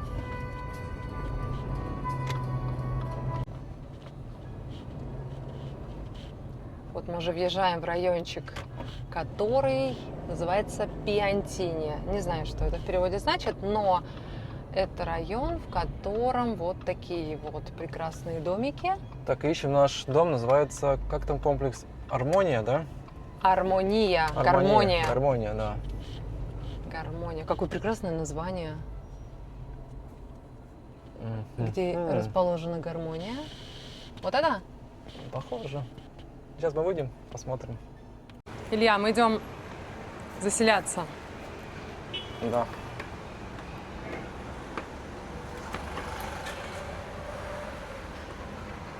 Buenas. Оля. Tengo una reserva. Reserva. Sí. Número... ¿Cómo te se llama? Илья, número... Sí, 7. Oh, 7B. Sí. 7C. Sí. No, espérate. ¿Qué no puedo tirar a mí? Заезжаем на парковку. Где наш прекрасный... вот наш прекрасный помощник. О, парковка пустая. C7. C7. C7. Gracias. Это S7 номер. Sí. Mil gracias. Muchas gracias. Большое спасибо. Ну вот, собственно, и парковочка. Такая очень маленькая какая-то. Ну, Сколько здесь большая парковка, почему? мест? 15? А tengo. Hay un código. Sí, tengo. tenemos. Tenemos. У нас есть все коды от входа. Илья, веди нас. Сейчас закрой машину.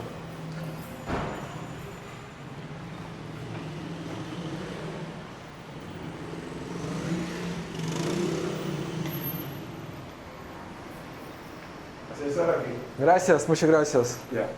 Paso bueno. Igual. Mil gracias. Bienvenido. Gracias. А какой у нас этаж? Света. Света. Sí. Bienvenido.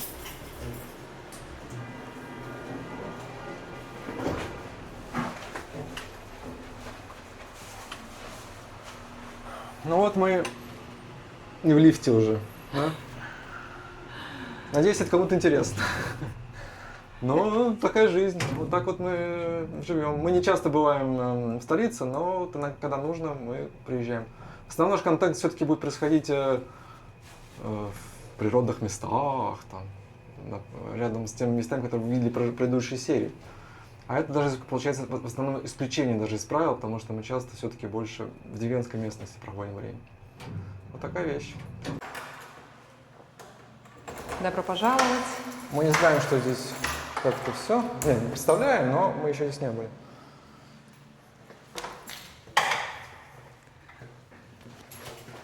Ну, очень даже неплохо. Интересно сделана кухня полукругом. Необычно, да. О, даже постелили диванчик для нашей дочери. Это перфектно. Обычно они не стелят. Здесь у нас, наверное, какой-то вид есть.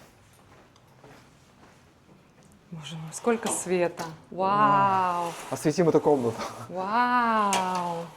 Боже, у меня первое впечатление, как будто впереди Центральный парк. Это Нью-Йорк. Это не Нью-Йорк, нет. И в Центральном парке мы не были, и в Америке мы тоже не были. Слушайте, ну Нас это так туда не выглядит пускают. прикольно. Нас в Америку не пускают с И это нашими... так классно выглядит. визы нам не дают. Посмотрите, да? Вот этот вот момент. Ты подходишь. Вау! Такой обзор. Слушайте, вот это просто гениально. Вот такое окно. Просто фантастическое. Боже, ну это очень красиво. Это очень красиво.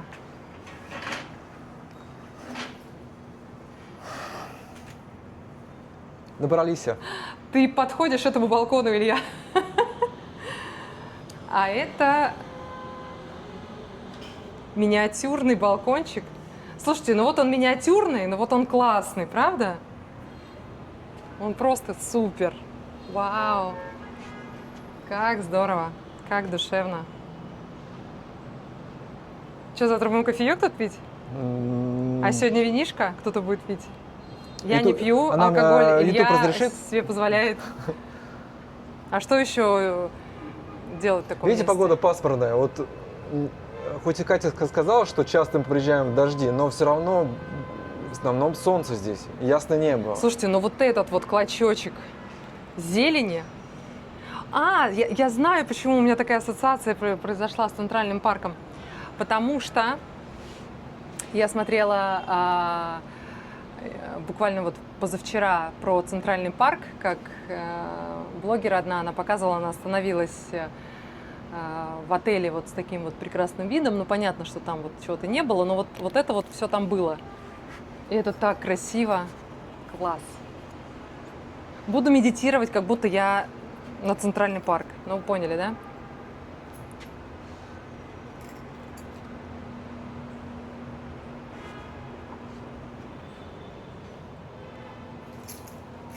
Красотища. И надо еще, наверное, показать спальню. Где тут свет? Слушайте, ну, очень неплохо. Я помещусь в спальню? Очень неплохо. Илья, ты неправильно сделал, надо было прыгнуть. Давай попробуй. Ну, это постанова. Может быть, будет вырежем, чик-чик, и потом... Очки. Опа. Класс! Так, здесь Супер. что у нас есть еще? Посмотрим. Это у нас гардеробная. Ну, прекрасная гардеробная. Гардеробная, кстати, тоже в Доминикане везде практически предусмотрена. Это очень удобно, нет никаких шкафов, к которым мы это у нас привыкли. маленький туалет с душевой, по-моему, да? Там душевая еще справа, нет? Есть? Прекрасно, да, душик, все дела, С все как маленьким положено. окошком, да, Катя? Да, и самое главное, да, все как надо, все как доктор прописал, цветочки, настоящие, но неважно. А здесь один туалет, интересно, все-таки? Ну и кухонка. Нет, здесь вот еще есть. И кухонка прекрасная, такая какая-то маленькая кухонка, но что-то в ней такое вот есть. И, Катя, здесь еще есть туалет. Еще есть туалет? Да. Ну да, как мы и говорили. Поэтому Супер. наш ребенок будет независим в плане этих дел туалетных. И что здесь еще есть? Вот он и я.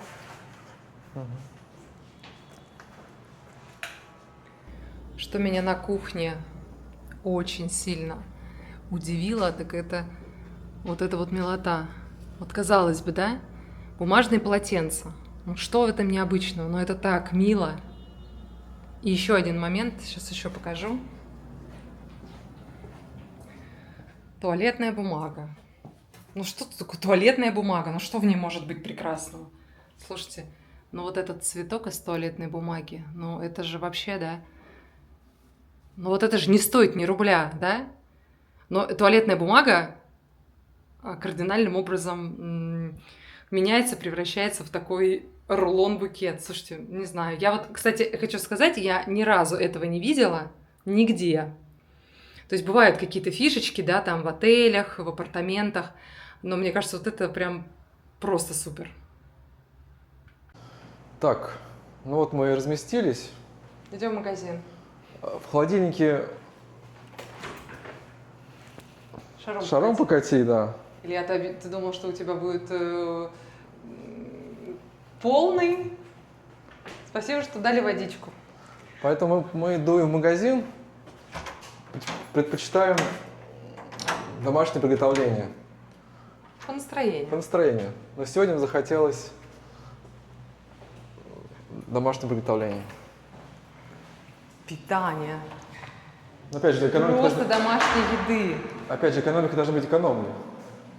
Потратился на апартаменты, значит, ресторан без ресторана. А завтра будет ресторан. Это мы. Hello. Какой нам нужен этаж? Нужен лобби. Номер лобби. Вот так вот. Здесь зеркало, удобно.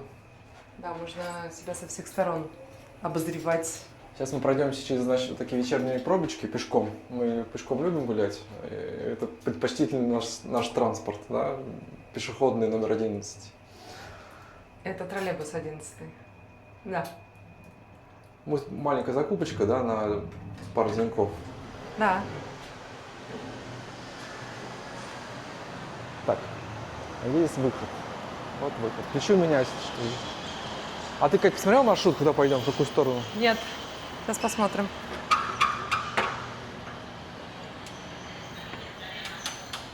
Оля. Ага. Мы идем в дальний, да? Да, который 900 метров.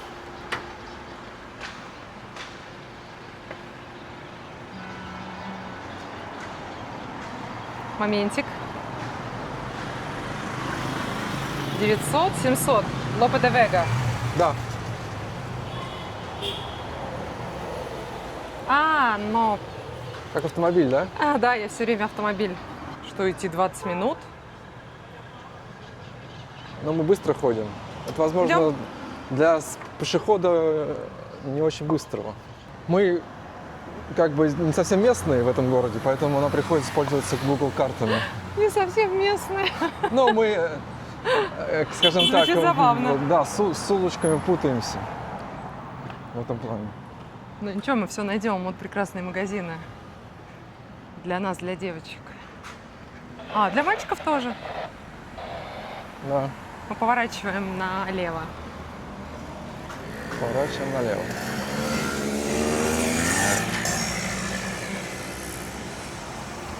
Ну, мы сейчас включимся, когда дойдем поближе до магазина, и там включимся. Посниму нашу башенку, вот этот домик.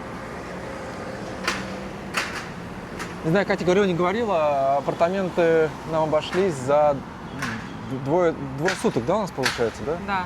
Двое суток 173 американских доллара. Но самый красивый вид туда. С той Потому стороны. что там небольшой такой парчок, и вид прекрасный, просто замечательный.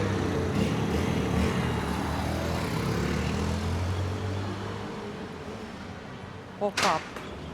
Шея что-то моя усталь. Какой магазин цветочный? Нет, он не цветочный, это Дженни Поланко, это их бренд. Что это такое? Я не в курсе. Это магазин одежды. Какой? Дженни Старших Поланко. женщин, младших? Я не знаю, Средних? это зависит от стиля женщины, что она носит. А это у нас магазин Прекрасно. обстановки. Мебель и стиль. Домашний стиль. Ну, в принципе, чистенько, да, сегодня? Очень. И вот тоже башня называется гармония. Армония. Как у нас. Да? Прикольно. Мгм.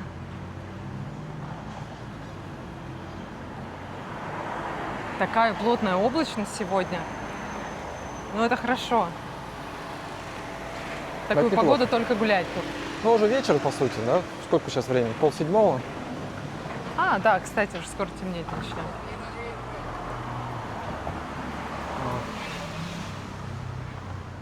Вот тоже башня большая и называется русским именем. Ну, практически. Мишель. Наталья. Наталья. А Наталья, возможно, такое имя. Я не встречала здесь По-моему, местных с этим именем. Мы, по-моему, все даже русские имена встречали. А один раз, кто нам попался? Таксист какой попался, Катя? Один раз нам попался таксист. Когда я вызвал, я Его обалдел. имя. Его вызвал не ты, вызвала дочь наша и говорит: Мама, почему таксиста зовут Ленин? Катя подставит скриншотик прямо, чтобы мы не обманывали, не выдумывали. Действительно, был такой таксист. Это было...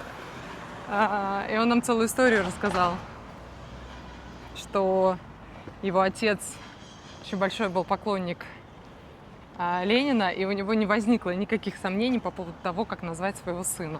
И все у него спрашивали, а почему тебя назвали Ленин? Почему тебя назвали Ленин?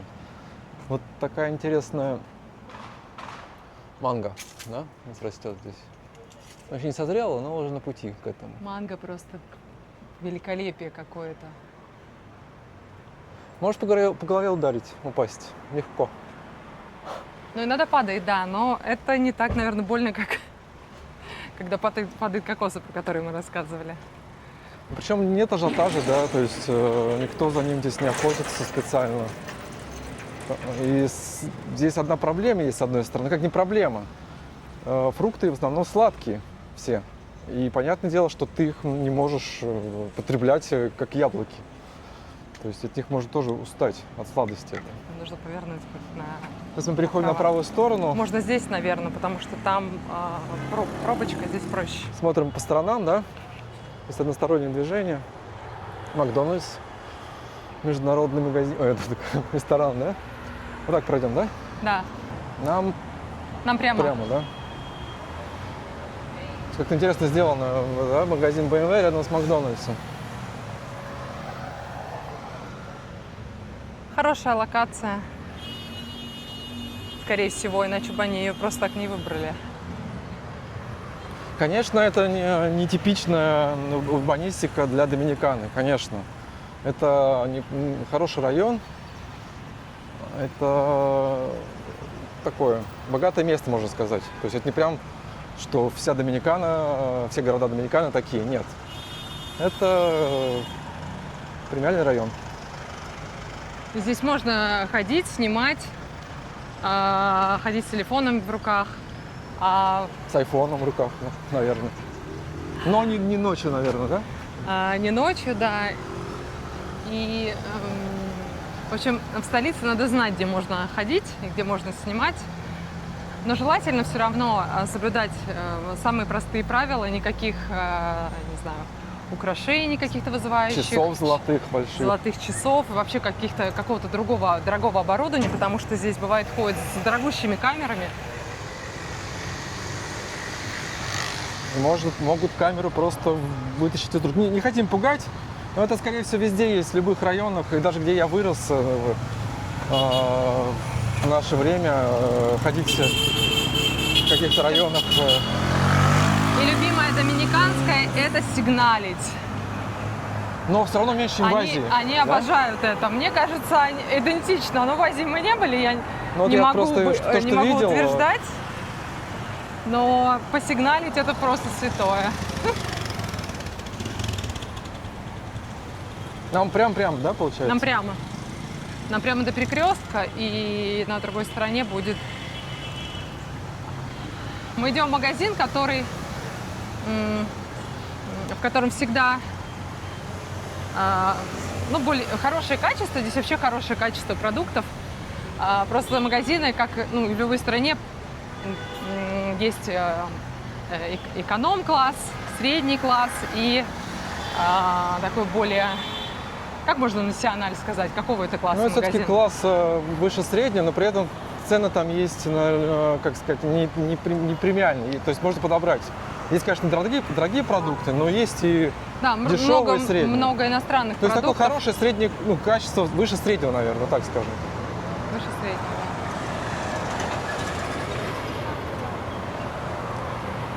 Трафик вы видите, представляете, да, что из себя представляет трафик?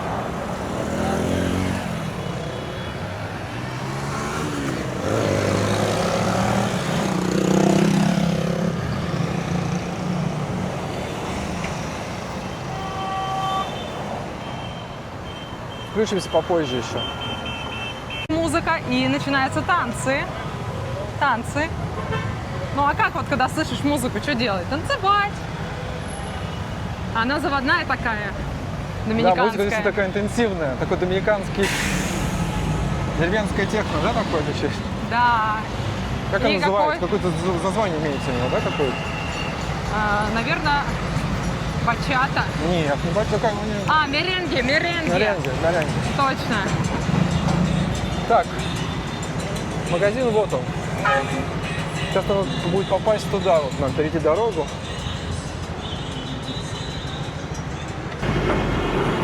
Интенсивность высокая, конечно. Трафик.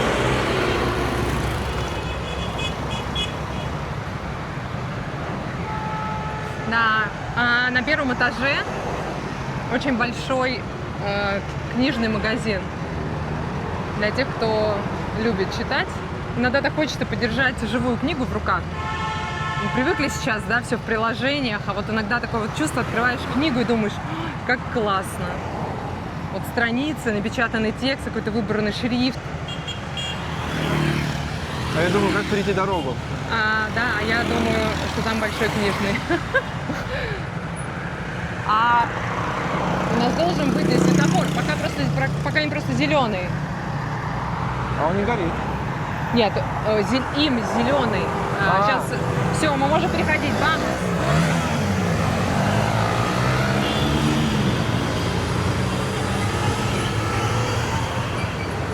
Так что, кому нужен город, А вот в таких сумочках доминиканцы носят очень свой обедик. Мне очень нравится, это очень мило. А иногда это может быть даже в каком-то детском рюкзачке, и это просто прелесть. вот такое... То есть едут дядьки ланч, взрослые, да, и у них детские рюкзачки, и я знаю, что у них там, ну вот курочка, там рисик, вот эти все дела местные, бобы. Очень круто.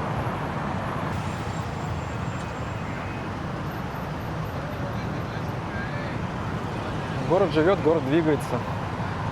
Город живет.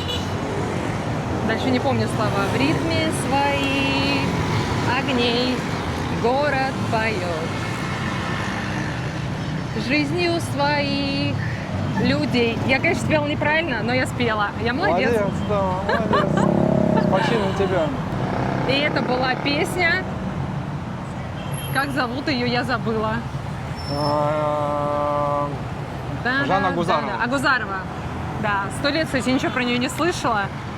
С удовольствием сходила бы на ее концерт. Конечно, голос не потрясающий, конечно. Да. Меня, Илья, не видно. Ты высокий, а я пониже. Понимаешь? И получается, что тебя много, а меня очень мало. А так? должно быть наоборот. Меня много, так? а тебя мало. Ниже, ниже. Ну, я на полусловно. Vamos!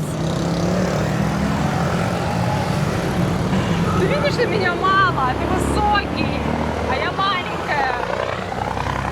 А я маленький такой, да, как от песенки поется. На нас все смотрят. Нам туда, да, и туда? Нам вот сюда. На нас все смотрят. Мы привлекаем внимание. Мы привлекаем рекламу. Если кто хочет рекламу у нас разместиться, пожалуйста, мы готовы, не откажемся. Вот мы практически пришли. Ощущение, знаете, от постоянных вот этих звуков дороги, как будто такой оркестр в голове играет. Разные мелодии, все же разные. Да, разные гудки. Вот, это пошли эти басы сейчас были, да? Сейчас ждем еще. Давайте еще, доминиканцы. Ну, поддайте жару нам для видео. Ну вот, вот было, да? Это было вот что-то такое легенькое.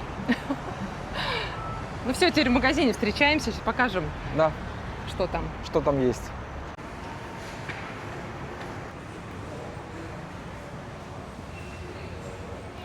Добро пожаловать в один из лучших доминиканских магазинов. Называется Националь. Ну, национальный, локальный. Пойдемте. Ой, нам так понравился этот. Называется Чио или красный снэппер. Так прикольно, он местный. Да, местная рыба. Здесь, кстати, доминикане рыбу-то не особо едят. А ее нельзя вылавливать здесь. Ну и вкусы здесь больше по мясу, чем по рыбе. Да. Поэтому, когда ты встречаешь рыбу доминиканскую, по сути, это здесь не так часто бывает. И покажи, 589 это 600 Это песо. это $10. 10 долларов. Либра. Либра это полкило. Полкило, да. Пока, снайпер. Мы тебя не будем есть. Пока. но придется сказать привет. Мы решили, что нам нужна эта рыба. Просто я такую рыбу еще не видела. Мне кажется, что надо ее... слушайте, ну она выпотрошена, все супер. Ее только в духовочку со специями, немножко маслица оливкового и супер. Ты остался упаковать, наверное, Да. чтобы взвесили. Да.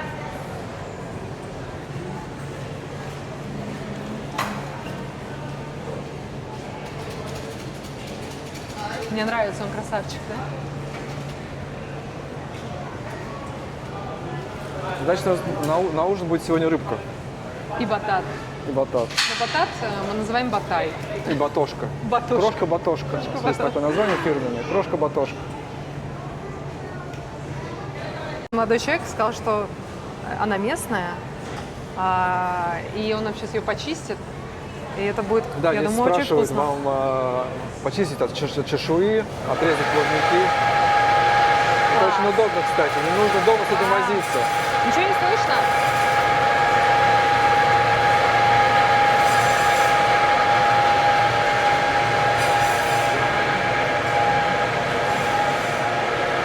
Вот нам почистили рыбку, дали, помыли ее, упаковали. Цена получилась где-то 15, 17. 17 долларов, да. За сколько здесь получается? Здесь 2 либра. Килограмм. Килограмм. Килограмм рыбки. Килограмм. Скажите, это дешево или дорого? Местная, класс. Будем пробовать. А мы чуть проходим по магазину, нам нужно... Что нам осталось купить? Нам осталось купить что-то вкусненькое. А что? Это неизвестно, да, пока? Я не Что знаю, попадется нам? что-то такое. На что глаз ляжет. Потом покажем. Здесь заморозка. Бодега. О, как Вино у красиво. нас есть. Как красиво. Путешествуем по магазину. Видно отдел. Но мы не сильный фанат этого дела. Иногда просто балуемся. Ну, наверное, я, балуюсь, да, скорее всего, Катя? Вот пошли всякие вкусняшки, Для молодежи, да, молодежные товары. Чипсы. молодежные товары, но мы покупаем чипсы. Сейчас покажу, какие. Вот, кстати, прикольные чипсы из батата. Но здесь плохое масло. А мы покупаем, если покупаем, то покупаем вот такие с маслом оливковым, да, чтобы наш кишечник это все переварил, и мы хорошо себя чувствовали. Либо... А больше здесь и ничего и нет. И кстати, вот этот отдел особого внимания заслуживает. Это все юка, хлеб из юки. Он выглядит как лепешки, они их как-то прессуют, и получается хлеб.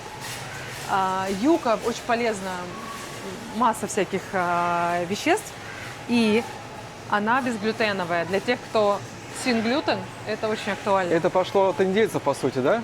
Наверное, да. Можно просто вот классический вариант с авокадо, божественно. Есть вот такой вот более, она такая рифленая и артисаналь, то есть такая оригинальная. Да, есть с сыром, пожалуйста, можно с сыром, а можно с чесноком, да. И вот такая лепеха. Я балдею. То есть, кто любит свою фигуру и диету соблюдает, тому это здесь место Кто показано. любит без глютена, да.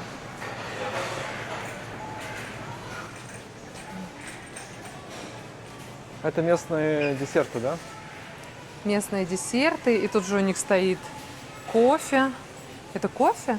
Да. Вот, кстати, Кофе. настоящий американский кофе, да, кстати.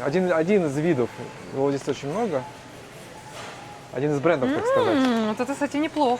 Написано интенсивный и интенсивно вкусный. Молотый?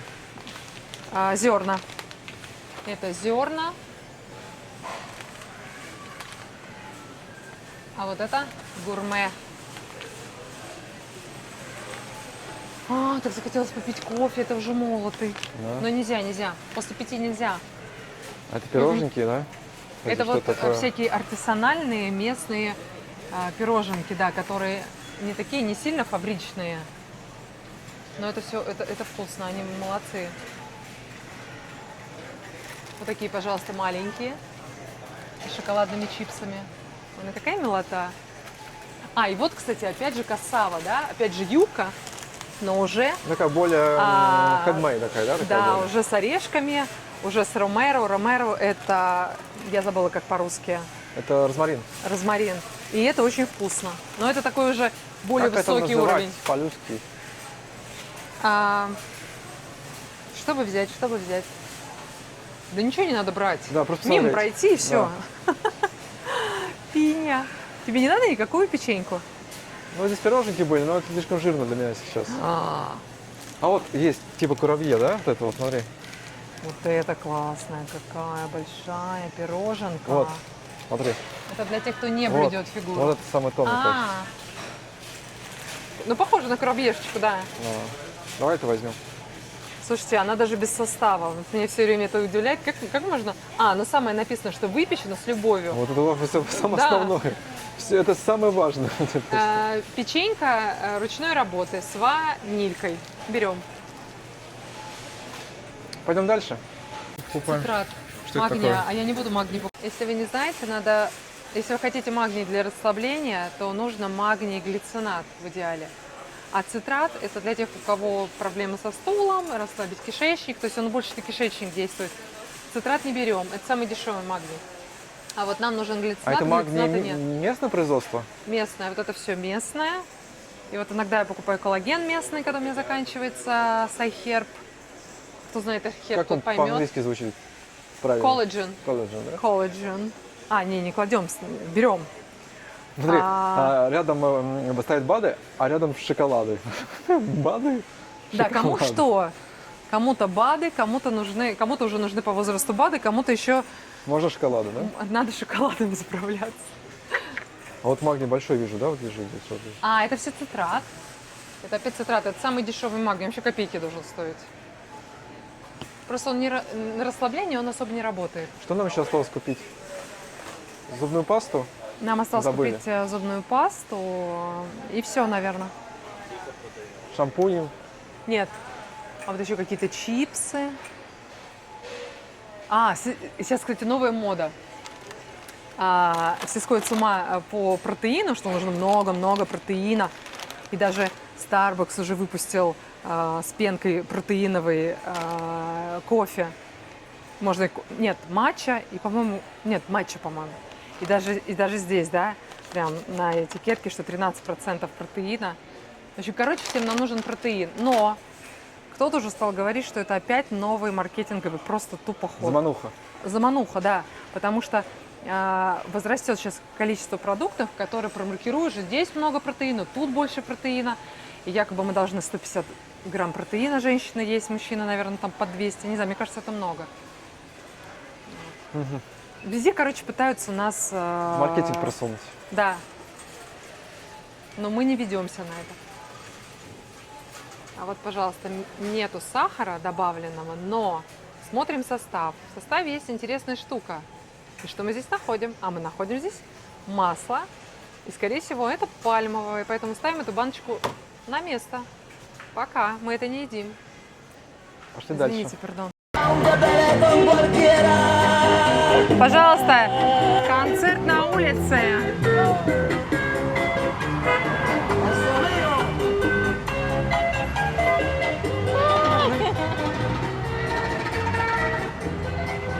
Ну, весело же. Как весело, правда? Уже не видно, темно становится на улице. Просто стоит колонка, и человек поет. И собирает из окошек денежки. Прекрасно. Все зарабатывают как могут. Любой труд в почете. А мы, наверное, будем завершать наш сегодняшний день. Да? Мы же обещали рыбу. И да, мы завершим на кухне. Да. Дойдем сейчас до дома. И на кухне потом закончим сегодняшний день. Подснимем, как рыбка будет себя чувствовать после духовки. Поэтому, ребят, до скорой встречи. Не купили зубную пасту. Надо будет в аптеку зайти. Сеть аптек. Хорошая, там очень много чего можно купить. Такой, лайт, мне кажется, версия американских аптек, где продаются всякие штучки, всякие какие-то масочки, То есть всякие... не только... Да, то есть там можно купить какой-то такой, что-то много чего разного. И это на порой это очень полезно. И пасту купить, и поесть что-то купить можно. Да, там что-то есть даже на перекус, да. Прекрасно. Чинчи. Лассер Бленк. Лентес. Бланкеадора, отбеливающая. Тебе надо отбелиться? Полезно отбеливающая паста? Ну, сейчас все отбеливают До одно место. состояния... Что? Я этого не слышал. Что это? Это в следующих сериях, да? Мы будем отбеливать зубы. Кто понял, тот понял. Ну, не обижайтесь. Да, берем эту, наверное. А красная это паста... Лассер? Это с хлоргексидином, кстати. А Может, её взять? хлоргексидин... О, кстати, я никогда не чистила. А вы когда-нибудь чистили зубы с хлоргексидиновой пастой? Прикольно. Все. Она специаль особенная. Почему? Потому что она при гингивитах. У кого гингивитов нет, но воспаление десен. Нет, такой не берем, ребят. Не годится. А вот зеленая с правой стороны? А это для чувствительных зубов к холодному и горячему. У тебя как чувствительность? Чувствительность есть, но холодного и горячего нет. Ну, Либо бока сека, но се. Может, все-таки отбеливаться будем? бери, если нравится. Отбеливаемся. На кассу? А косметика ничего не нужна, да, здесь? Все, что хотите. Хотите, пожалуйста, декоративка. О, боже, какая милота. Девочки поймут. Такое все маленькое, сладенькое. Пожалуйста, опять декоративная. Какая-то дермокосметика, которая специализированная такая под запросы, там, акне и так далее. Слушайте, ну целый мир, короче. Вот я люблю такие аптеки. Ну все, на кассу и пошли. Да, на кассу. Te doy lo que me pidas, pero no seré fiel. Por si me ves con otra te pueda sorprender. Vamos a pasar el rato, nos vamos a entretener. Después al otro día lo dejamos en ayer. Si lo disfrutas, de eso se trata.